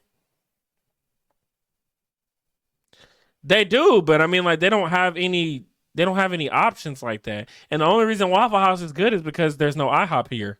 If IHOP was open that late at night, you would not go to Waffle House. You'd go to IHOP. Hey, appreciate you, Adam. I appreciate you coming through, bro. Over any reality TV show, I'm not even gonna disagree. What? That's the drama that it's just people just, bruh. I don't know. I don't care about these celebrities getting into it and having drama. I just thought that love and hip hop is just very just ugh. I don't know. Grey's Anatomy. You gonna catch hell for that. You are gonna catch hell for that. You're gonna get hell for saying Grey's Anatomy. I already know. I've had people on my podcast say Grey's Anatomy is the best show that has ever been made. You don't like IHOP either. Oh my god. I feel bad for the man that gotta take you out on a date, man. You ain't going nowhere good. I knew it, bruh.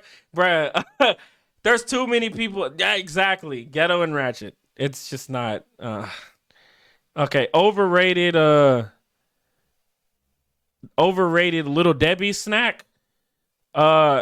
Zebra cakes and the Cosmo brownies are Star Crunch. All three of them massively overrated. All three of them massively overrated. Star Crunch, Zebra cakes, and ridiculousness is overrated. Interesting. Swiss cake, yes, I agree. And Swiss cake rolls used to be fire. No, they're not. Anything with coconut in them, trash. And I'm pretty sure that's what zebra cakes have in them. Trash. Coconut is a terrible flavor, for sure. Absolutely. Oatmeal pies are garbage. Oh my gosh, they're terrible. Oh my gosh, they're terrible. Oatmeal pies are absolutely the worst. No, the cosmic brownies are just too chocolatey. I'm not surprised you like it either. You and Chrissy have like the worst palate I've ever heard in my life, for sure. Dude, your taste buds are like, no, they're not. Overrated store Nutty Buddies are like, hell no. I'm not gonna lie, it's only really strawberry rolls are the best. No. God no. That creep you out? That's funny as hell. The only Little Debbie's that's good is honey buns. Let's just be real. Come on now. Let's just be real, okay?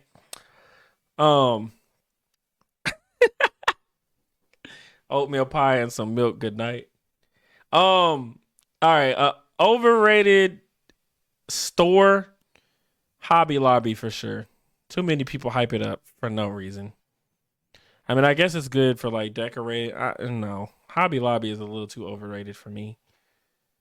Honey buns are fire, man. What are you thinking? Yeah, Hobby Lobby, I would say is a little overrated. What was that place? Kirkland's was overrated. It is expensive, and I don't really think the shit they got in there is just fire. I mean, I'm just gonna be honest with you. Y'all are tweaking on the honey buns are dry. As somebody that used to work at Belk, I 100% agree. Um, uh, too expensive. Hobby Lobby. No, I'm not warming up shit. I like the honey bun straight out the box. Target? Oh no. Target has really good board games in there, like Cards Against Humanity. That off the rip puts them not overrated. Not to mention they sell gaming PCs in there. They Target is fire. I don't know about anything else. And I just like the store like layout. I like the store layout in there. It's really cool. But I understand. Target is cool. We need a Target here in Corinth for real. Or at least in the surrounding area. I think the closest Target is in like Florence or some shit. Or Jackson maybe. I don't know. I don't like my snacks to be hot for some reason. That's just not my thing. Um Overrated what is it? Dine-in restaurant? I would say Olive Garden for sure. Olive Garden is easily the most overrated dine-in restaurant. I don't know. Olive Garden is that's expensive and they're not really that good. Like the bread is not good anymore. Like the little breadsticks, they're not good anymore. Their menu is actually kind of ass for real. I don't know. I don't Olive Garden is hella overrated to me. I don't know. Russell Steakhouse? Never ate there. Applebee's? Oh no, no, no, no, no, no, no, no, no. No, no, no, no, no, no, no, no. Applebee's is fire. Cracker Barrel, I wouldn't call it overrated, but I think it's well, maybe it is. But I wouldn't say it's like massively overrated like Olive Garden is. I think that Cracker Barrel is it's okay. I love Applebee's too. What did Kevin Hart say? Slide in the booth to Applebee's. Applebee's. Applebee's. Slide in the booth. Why did I just do that? Anyway, yeah, man, I'm telling you, she was doing so good earlier. Her takes on these overrated Paige's takes on these overrateds have been absolutely garbage. I don't know what the fuck she got going on for real. An overrated drink. Listen, okay, my go-to answer for this is 100% sweet tea usually, but the loaded teas are even worse. The loaded teas are 100% overrated, and I think their popularity has died down a little bit in recent months, but the loaded teas are easily the most overrated. Dr. Pepper, you did not just say that. Oh my God, bro. Oh, hell no, man. Dr. Pepper, bro. You're tweaking. Red Bull energy drinks at large are overrated for sure. I don't know why people like, bruh. The sweet tea is overrated, but 100% the loaded teas are absolutely overrated. Dr. Pepper is trash. What? Stop the cap. No, it's not. Powerade. You said Powerade is overrated. What color? Because not all flavors of Powerade are created equally. So what color Powerade is overrated? That's what I want to know. What color Powerade is overrated? And then we can get a better. Dr. Pepper is absolutely amazing. I don't know why people are saying it's trash. I if you want to say it's overrated because too many people give too much attention to it, I won't argue with that point. All of them? Oh, you tweaking.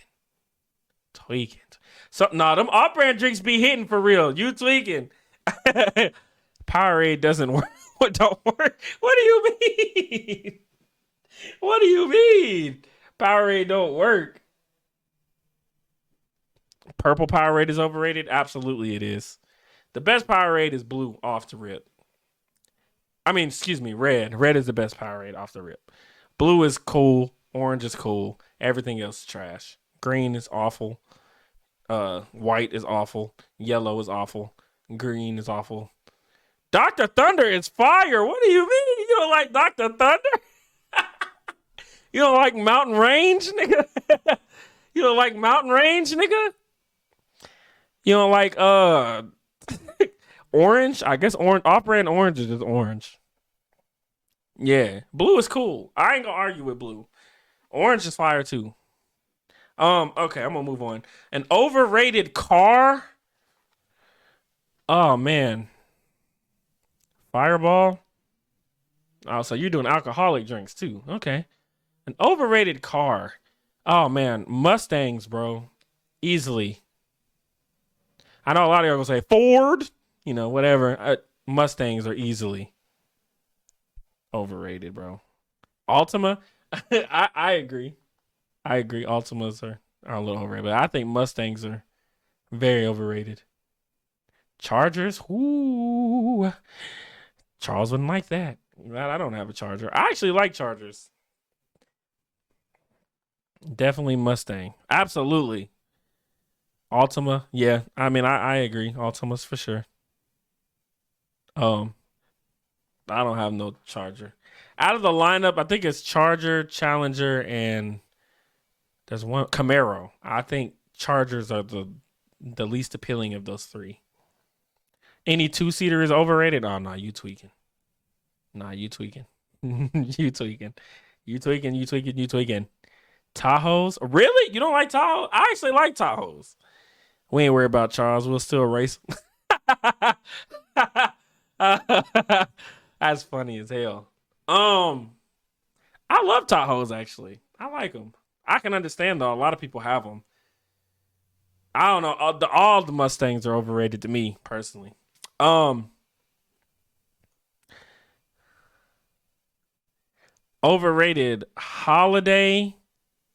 A Yukon. Yeah, I agree.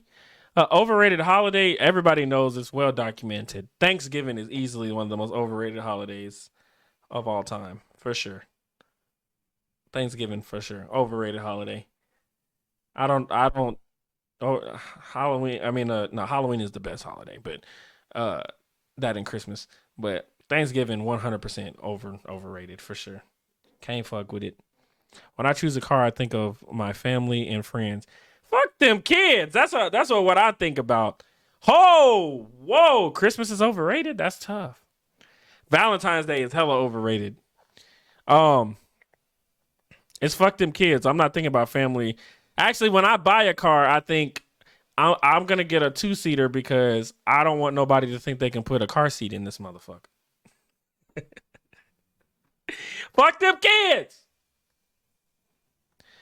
What did you say? Thanksgiving is trash, Chelsea. I'm sorry. Why Christmas? Easter, interesting. Um, Easter is an interesting one. Uh, I ain't gonna lie. When I lived in Virginia, we didn't even celebrate Easter like that. And then when I got down here into the Bible Belt, it was like I actually kind of figured out the meaning. I just like dressing up. Uh, no, Thanksgiving is trash. President's Day, don't nobody give a damn. Get the Kawhi laugh for that. Thanksgiving is just the food is trash. I think everybody don't always be there because people still be having to work on Thanksgiving. Then there's Black Friday, which is a mess. Um, I don't know. I don't know. I mean, I don't know. I like the togetherness of Christmas because I think you get the togetherness in Christmas that you usually don't get in Thanksgiving. I mean, there's a reason why, you know, people put out Christmas trees in September because nobody gives a hot damn about Thanksgiving. No, listen, turkey is mid as hell. Candy yams, trash. Um, Sweet potatoes, trash. Fourth of July is fire. I'm not gonna sit here and cap. That's probably my third favorite holiday. Um, what else is trash? At Thanksgiving, ham is just decent. Deviled eggs are good, but I mean, like, whatever. I mean, macaroni. If deviled eggs is your best platter, I mean, we got some talking. Um, Fourth of July is fire. I'm not gonna hold you. Stuffing, dressing, whatever you call it, trash. Um, yeah, it's the food is not good, bro. Like it's just not. I need to move on because I was talking about Thanksgiving being trash every day of the week. Overrated classic TV show. Okay, I've went back and watched it, and I know I'm probably gonna get hell for this, but Friends is so overrated. I don't know why so many people like Friends. It's not that good. It's really not. Oh my gosh, it's not that good. No, why do people say that, bro? I don't like no good foods. No, you telling me I don't like any good foods is actually insane. Friends is not good though. Also, too, another show that's kind of overrated, Martin. I don't. I watched that too. Martin is very overrated. I just can't fuck with Friends, Aaron. I'm sorry. I can't. I can't. I can't. Friends is not. It's kind of it's very mid, but people act like it's like just amazing. Though I will say one of my favorite shows, Seinfeld, is overrated. I agree. I've watched that too. It's not very. I think Friends is better than Seinfeld. No, Martin, bro. Listen, I'm sorry. Martin is not. Martin is not that funny to me, especially when you watch other shows like Fresh Prince of Bel Air and the Jamie Foxx Show and the Wayans Brothers. It really makes Martin seem kind of. Friends is it's a good show. I'm not gonna say Friends is terrible. If I said it earlier, I misspoke. It's a good show, but it's not like as great as people make it out to be. To be real, it's not. It's not that good, bro. Uh, Martin, yeah, Martin's just a little overrated to me. I ain't gonna lie.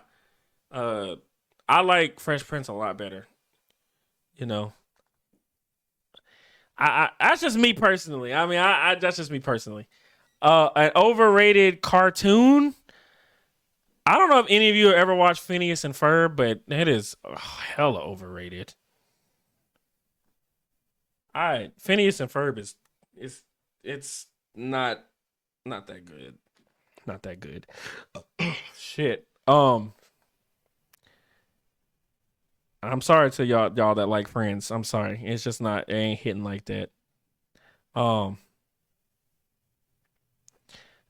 I mean, I understand Martin was a man that loved his woman, but I'm just saying like as far as like I feel like the show was supposed to be a comedy, right?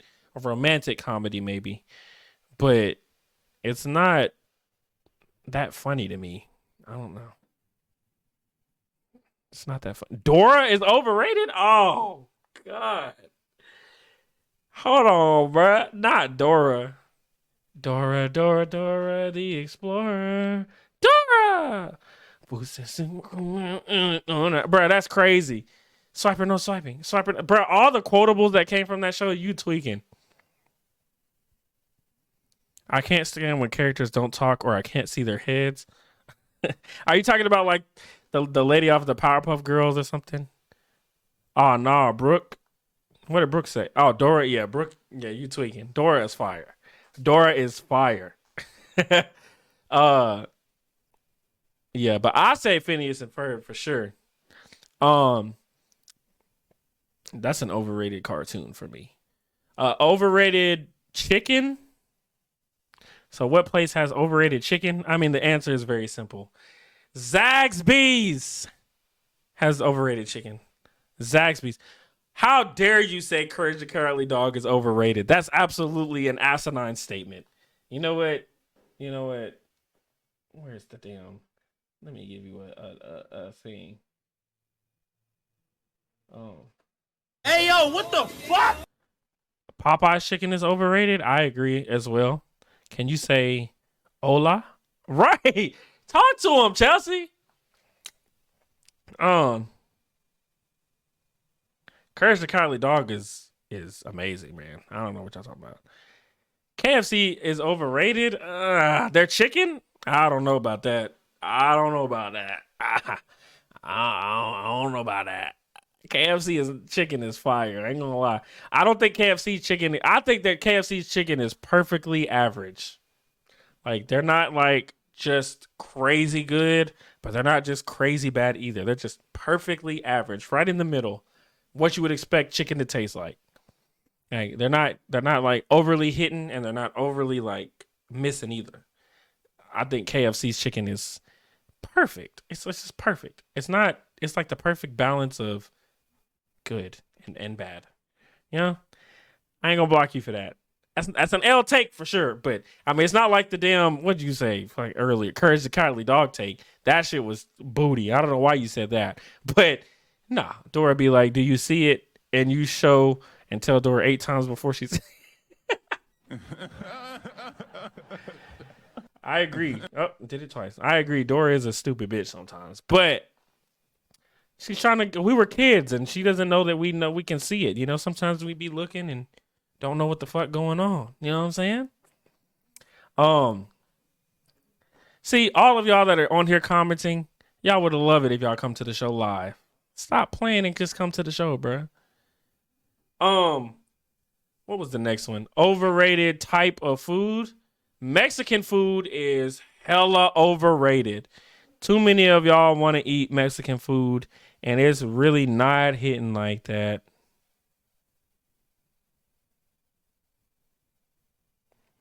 Courage the Cowardly Dog messing. It is a very creepy cartoon, but if you watch it back as an adult, it's funny as hell. It's really funny. I thought it was funny as a kid, but it's even more funny as an adult. It's so funny. But yeah, Mexican food is hella overrated for sure. Thank you, Chelsea. What'd she say? Oh, I'm sorry. Yeah, Mexican food. Why everybody want to go eat Mi Toros and Los Abuelos and El Veracruz and all these other Don Julio got the Jew wasted. Just let the trap pocket full of face it. Why y'all always want to go eat Mexican? Like, it's not like hitting. My top 2, if you're curious, soul food, Chinese food, fucking fire. But those margaritas are great. So you're going to a Mexican restaurant, you like Mexican food, but then you name something that's not even food. That lets you know it's trash right there. Y'all are all talking about alcohol, and that's not even food. Y'all are talking about food. Y'all ain't even talking about food. That lets you know the Mexican food is trash. Not trash, but overrated. It's not trash, but overrated. 100% overrated. An overrated vegetable. You can eat and drink, and hey, they know how to make a drink. I mean, I don't drink, so I guess that's. But also, too, just somebody that Chinese and Mexican are off the top the best. Chinese is fire. Mexican, eh. But that's my point, bro. If you're only going for chips and salsa, you did not just say that. Huh? Chips and salsa. You didn't just say that. Really, nigga? Come on, bro. That's what you go to the Mexican restaurant for. This is how you know that they're lacking. And you didn't even say cheese dip. You don't get salsa. You get cheese dip when you go to the Mexican restaurant, bro. Chinese is great. Oh my God, bro. Oh, hell no, man. Chinese isn't that good. You tweaking. Jin Jin's is fire. New China Buffet is fire. Bussin'. And the Malibu Wings in the mall is fire. Magic Walk on the mall is fire. Y'all tweaking. Leave her alone. It wouldn't be the same without chips and salt. You need chips and cheese dip. You don't, bruh. I wouldn't even look the salsa's way, bruh. If the motherfucker brings salsa to my table, I'm gonna actually be mad, bro. I don't want to see no red fucking salsa on my table. I need cheese dip, bro. If I'm gonna eat Mexican, but why eat Mexican when you can eat Chinese or soul food? You know what I'm saying? What was the next one? Oh my, cheese dip is overrated.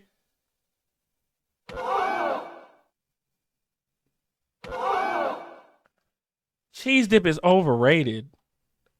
That's the only reason you go to a Mexican restaurant, bro.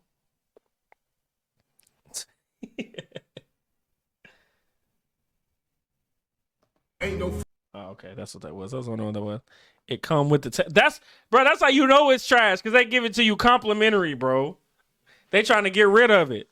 They ain't giving away the cheese dip though. They charge you $15 for a small cheese dip. Overrated. I think I was that overrated vegetable. Squash probably is overrated to me. If that's a vegetable, I'm pretty sure it is. Squash is overrated to me. Olives, hella overrated. I'm sure olives are a vegetable too. I'm pretty sure. Incredibly overrated, bro. Fuck squash. It's disgusting. Um, Overrated movie. Man, listen. I remember all of you motherfuckers was so hype to watch. Cucumbers are fire. You, sir, are tweaking. Cucumbers are fire. Y'all are tripping. Cucumbers are fire. Two people say cucumbers. Y'all are tweaking. Cucumbers are fire, bro. Get some cucumbers and put some salt and pepper on it and mix it with the ranch. Bussin'. Fried squash is trash. Squash smells good and tastes nasty. I'm gonna say it like I said the other day. Squash is a bad bitch with a stinking pussy. Bro, stop the disrespect to cucumbers, bro. Fried pickles are fire. 100% fire.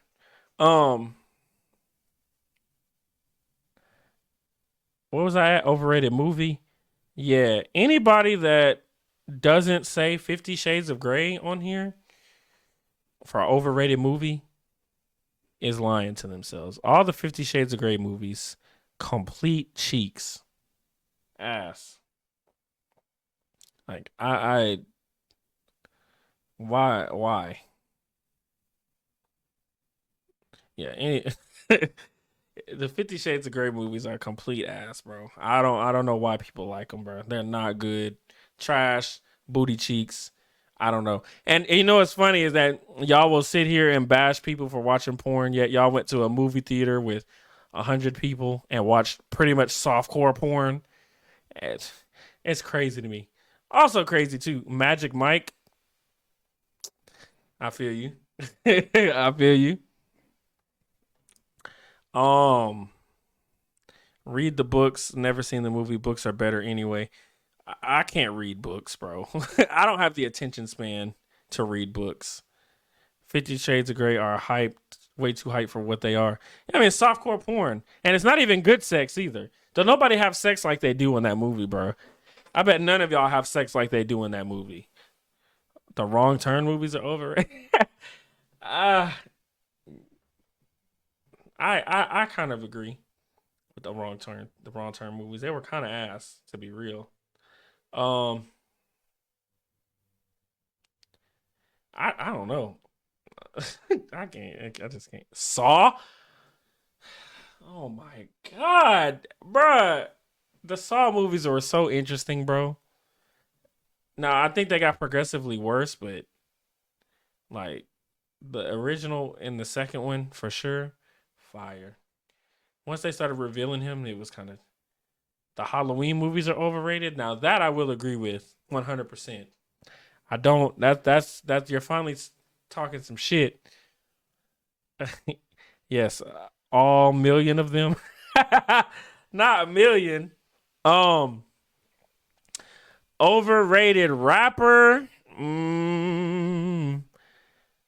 For those of you that like Starlito, he's 100% overrated to me. Um, and I don't think he's a bad rapper, but with what people say about him, NBA YoungBoy is hella overrated too. Not He's not a bad rapper. It's just that so many people have him at GOAT status, and he's not even close to that. So yeah, I'm sorry. YB, forgive me for all of you who like YoungBoy. I don't dislike YoungBoy. Actually, I really like his music, but he's not like GOAT status. Not at all. And not to me at least. And Starlito, people do the same thing with him. I don't think Starlito's a bad rapper. It's just that a lot of y'all put him up on this pedestal that he does not, frankly, he's not on. So I'm sorry. Overrated clothing brand, Ludacris. Oh no. Stop. No. Stop it. Get some help. No, he's not the only Starlito fan, Jaleesa, bro. I'm telling you, everybody around here fucks with that man, and I don't understand. How dare you say Ludacris though? Quite simply, how dare you? Ludacris is massively underrated. He's not overrated. He's massively underrated. He does not get the recognition that he deserves. How dare you say such a thing? How dare you say such a thing? That's absolutely asinine, ridiculous. I don't know why you came on here and said that shit. How dare you? How dare you? I don't know why people fuck with him like that. I mean, he's good. He's just good though. Starlito's okay. I like Starlito, but that's absolute. But see, you have to look at the body of work before that. He took the game over. Early 2000s, 90s. You didn't say Drake, bro. Tell me you did not just say Drake. Drake is not overrated. Stop the cap. Drake is not overrated. Stop the cap. He's not overrated. Y'all are absolutely out of your minds if you think Drake is overrated.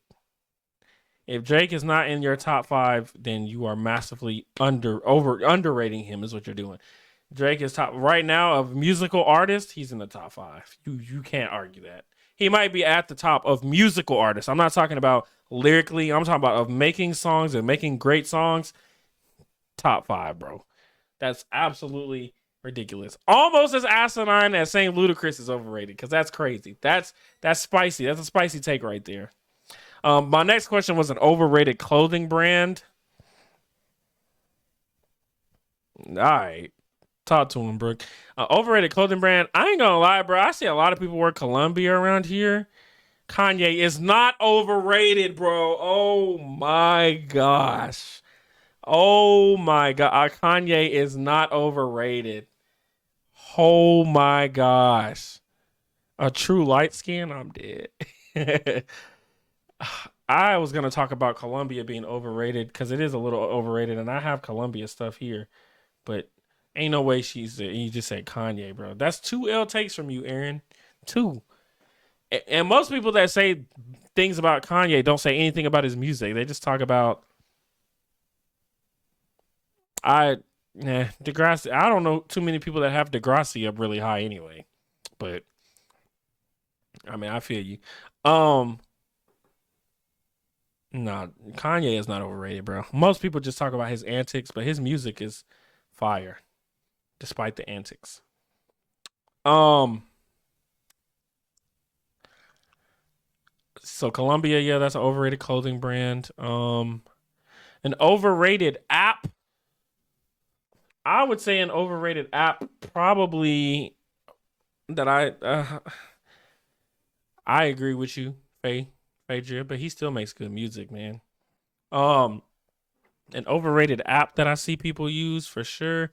I'm gonna say Instagram for real. Instagram is overrated, I think.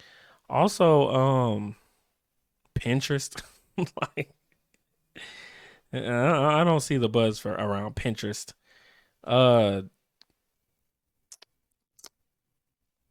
Yeah, those two probably. And the last question is overrated music genre. I'm sorry to all of you, but country is so overrated, man.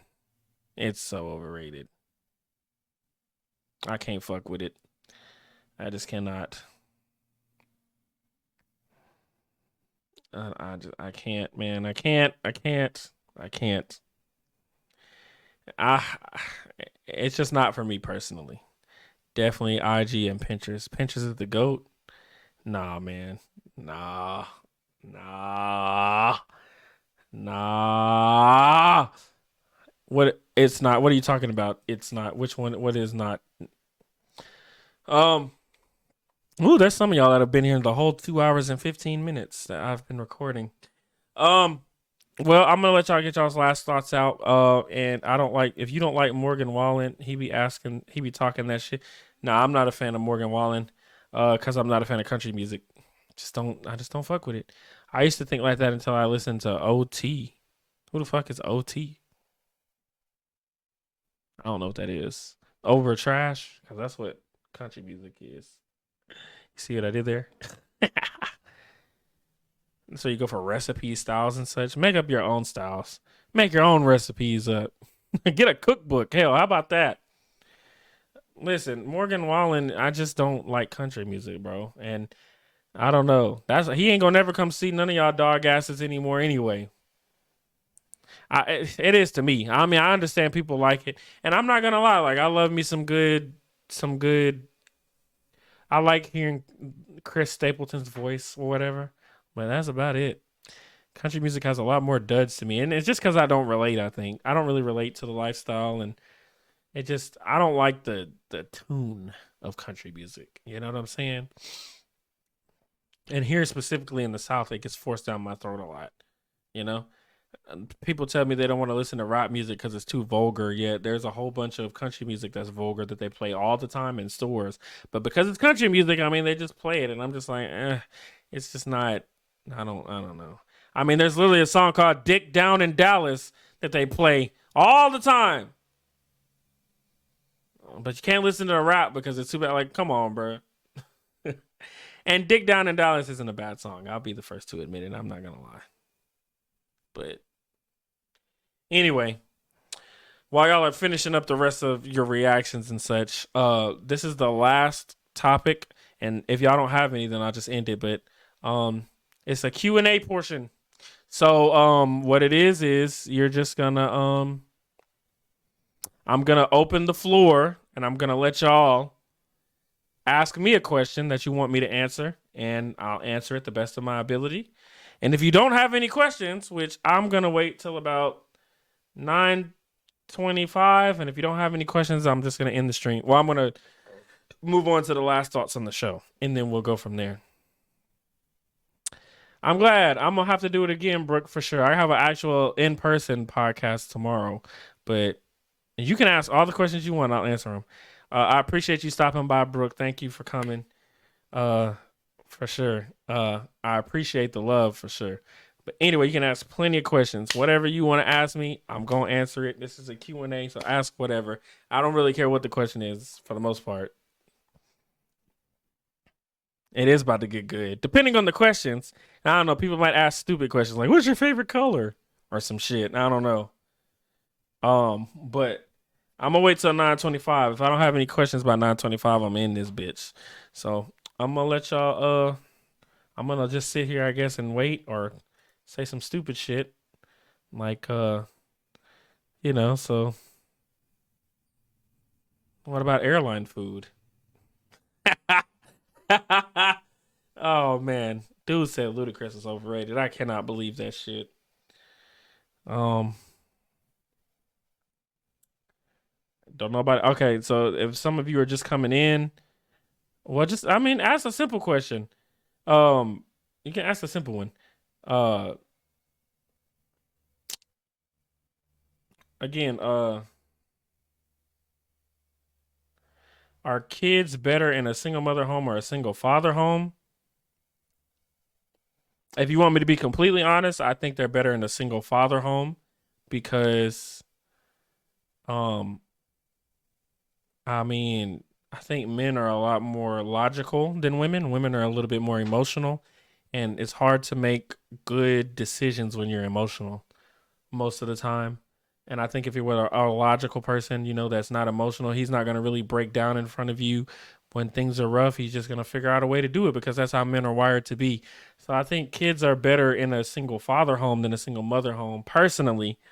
But I mean, not saying that single mothers homes won't produce a good child. It's just there's been way more single mother homes than single father homes. So there's a lot of data that indicates that single mother homes aren't very good overall.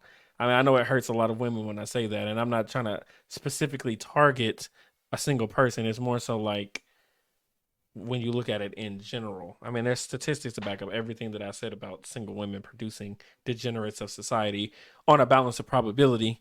So, I mean, yeah, single father homes I think would be a lot better because men are just less likely to be emotional. And in times of stress and in times of immense pressure, men are generally a lot more calmer and can rationalize and think through it. So that would be my answer to that question. Does anybody else have any more questions on the Q&A? Again, you can ask me as many as you want to. I'm not getting off until I go 3 minutes without a question. How do I learn voodoo? Go to New Orleans. I'm sure there's people there that do that. You know, they're very spiritual. Um, you know, they're very spiritual down there. So, try that. I don't know. Magic and stuff and all that kind of shit is a little I don't know. You know there's like those people that feel like they can like use their mind and move those little rocks and shit. I don't or like they believe like certain crystals give you certain energies and powers and stuff. I just don't really subscribe to that. Not saying that other people don't, but that kind of shit is a little bit it's just a little too fucked for me. Turn folks into fraud. I don't know about none of that. I agree, man. They should make it easier for men to get custody of their children. Agreed. I think that I don't think that men have a fair shot. If they had a fair shot and they lost, there's no problem to me. I'm not when I argue against that. I'm not arguing that women and men should men should just get them overwhelmingly. I'm just saying that men should have a fair chance. Like 90% of women winning custody battles is not a fair chance at all because that would mean that only 10% of men aren't deserving of getting their children, which is crazy to me. That's absolutely not true. There's a lot of deadbeat mothers out here, a lot more than 10%. So like I'm not finna sit here and say that in every case that the woman should get the child because that's just not true, man. I don't think that there are that. I think there are a lot of good men out here, but I think a lot of women don't see these good men because a lot of these men are too short. They don't make enough money. They're not ambitious enough. They're not attractive enough. You know what I'm saying? Like I always hear women say like, they want to date a man for his personality and whatever, but truth be told, if he's short, you don't give a shit about his personality. If he doesn't make enough money, you don't give a shit about his personality. Why can men go out and cheat, but we can't? I'll tell you why men can go out and cheat and you can't.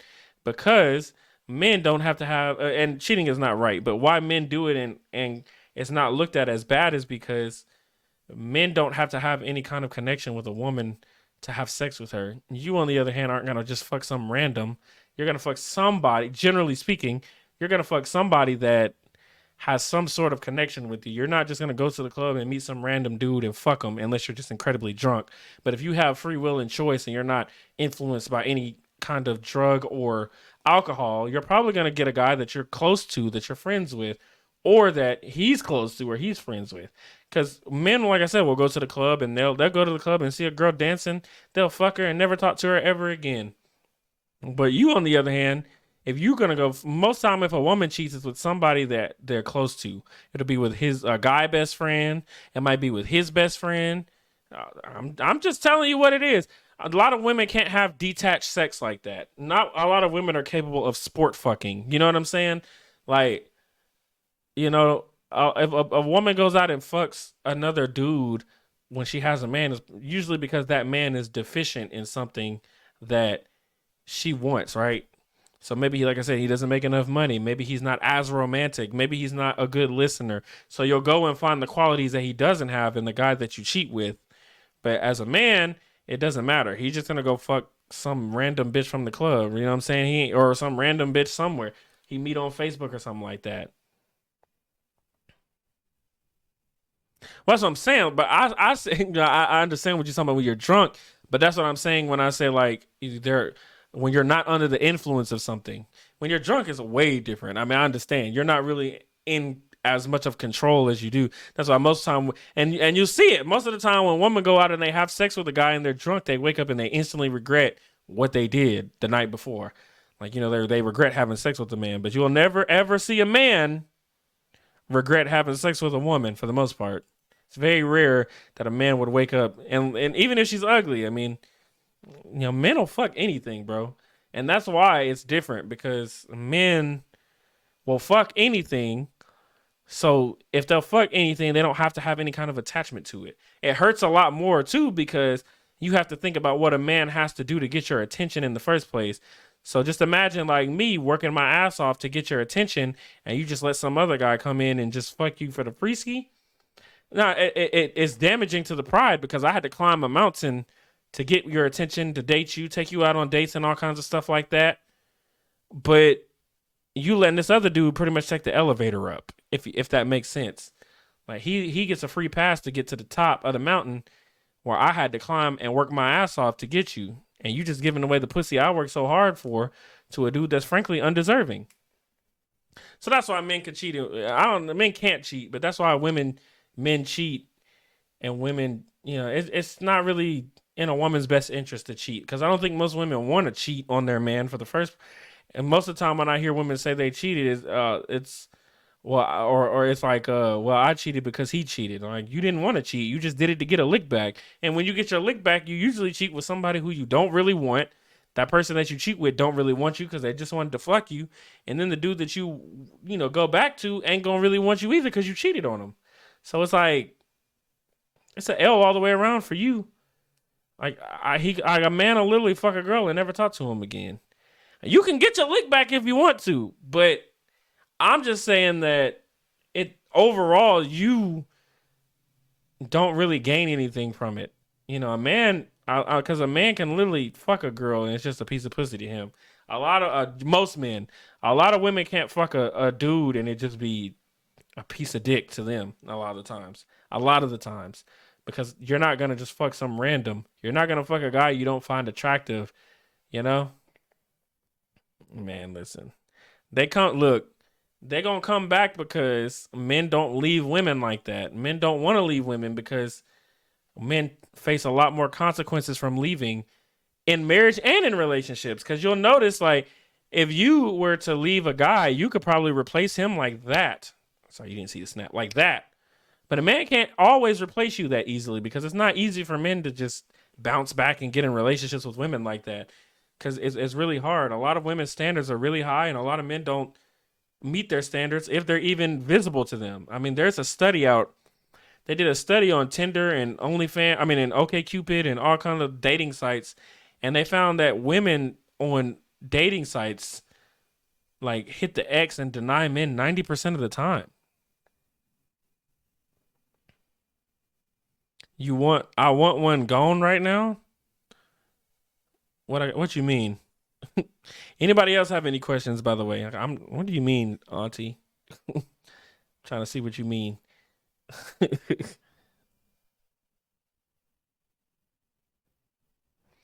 I think this is a great podcast, by the way. The beginning was very, very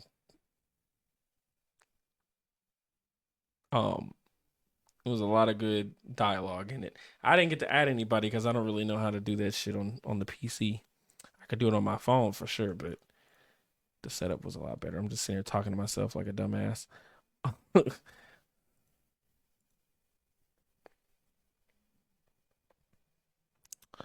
Close results. Why are they still open? Man, I want him out of here. Men don't cheat, boys do. That's a lie. Men do cheat, 100%. Especially like the high value men, right, that have a whole bunch of options. They're gonna cheat, bro.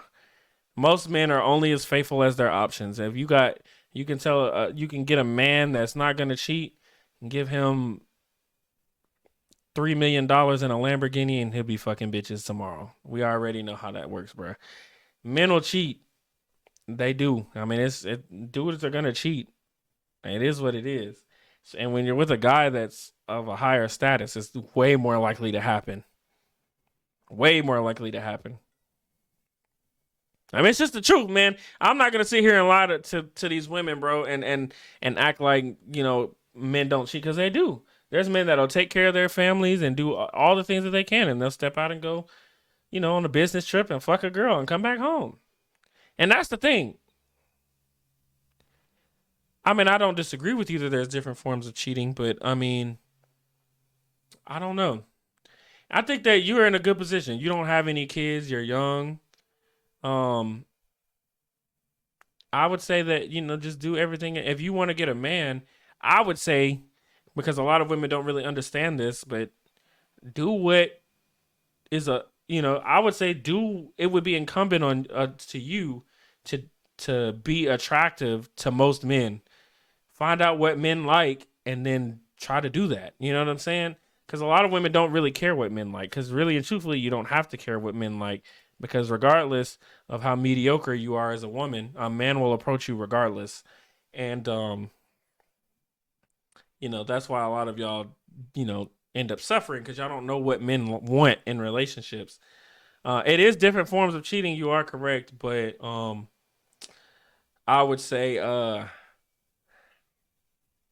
that for the most part, I mean, you have to really think about it. Women, I would say most women would stay if a dude they love cheated on them, and I would say most women would much rather be with a winner that cheats on them than be with a loser and have them all to themselves. If I'm lying, I'm flying. They like to get on my damn nerves. I, I understand. You got to stop being so defensive too. I notice a lot of women are so defensive and combative, and men don't like that. Men value peace and tranquility. And if every time, like, if you're taking your anger out on him, or if you're coming home, he's coming home and you're constantly bitching about stuff, and you're the fuck I'm trying to say. He just wants you to be his sunshine at the end of the rainbow. You know what I'm saying? He don't want you to be the rain. He wants to come home. I mean, he's working all day, risking his life at his job or whatever, going through some bullshit. He doesn't want to come home and deal with bullshit too. And that's one thing that keeps men from talking to women too. When you're so combative and you're so defensive, you know what I'm saying? Like,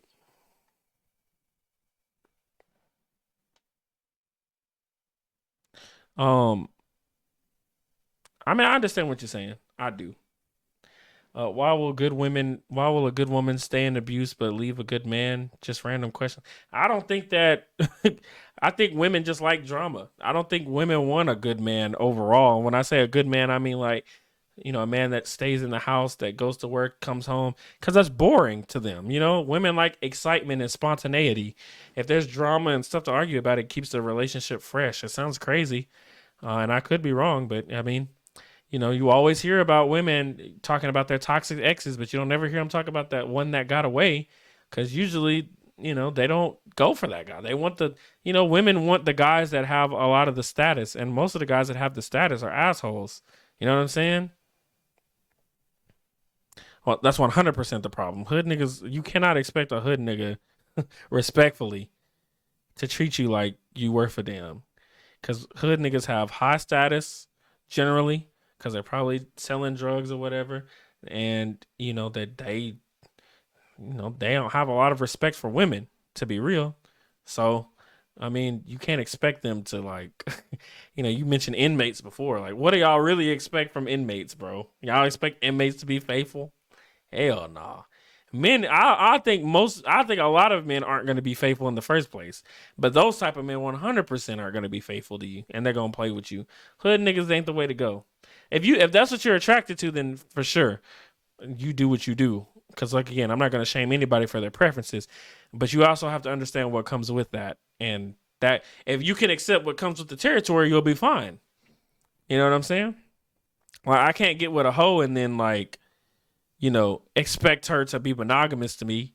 Like, nah, like, I understand what comes with being with the hoe. So, it is what it is.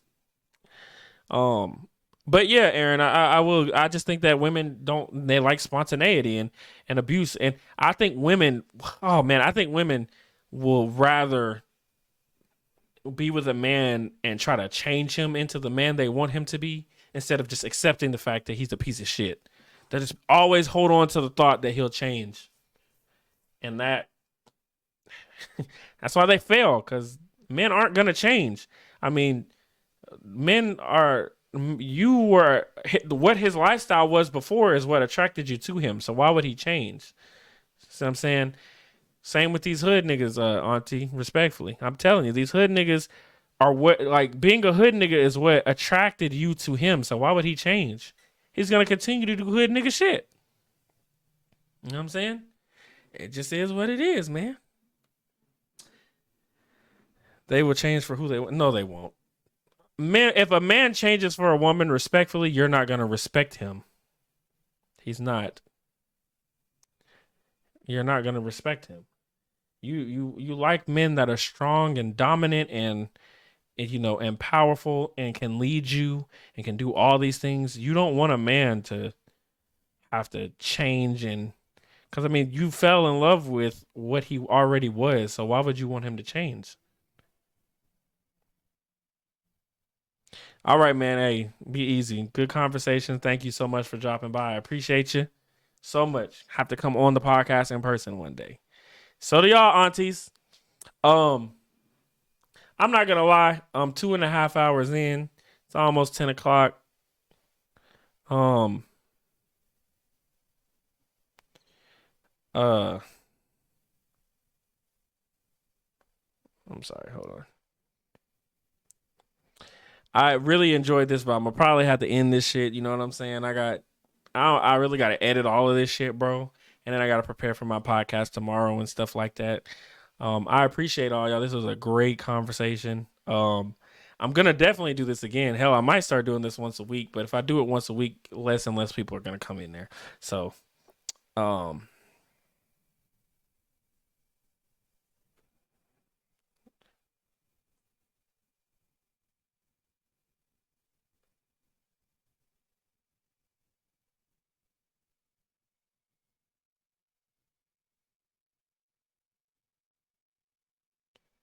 sorry. Okay. Anyway, I'm gonna end the stream. I normally do final thoughts, but I mean, there's no guest here, so I appreciate in person. So I appreciate y'all for coming to the podcast. I mean, this is episode 19. So I appreciate y'all for coming to the podcast and everything like that. My first ever live podcast. I thought it was great. There was a lot of people that showed up. Not a lot of people said anything, but I think on average, I averaged around like 11 to 12 people in here. So, and I went 2.5 hours, and it was so fun, bro. I loved arguing. My mom got in here, a couple people who I don't really talk to that often got in here. It was a really good time, man. And we talked about some really sensitive subjects, but it was just a great podcast. So thank y'all so much for watching. I'm gonna put this on YouTube if you want to rewatch it back. I don't know, the quality will probably be ass though, because I've been scrolling up and down.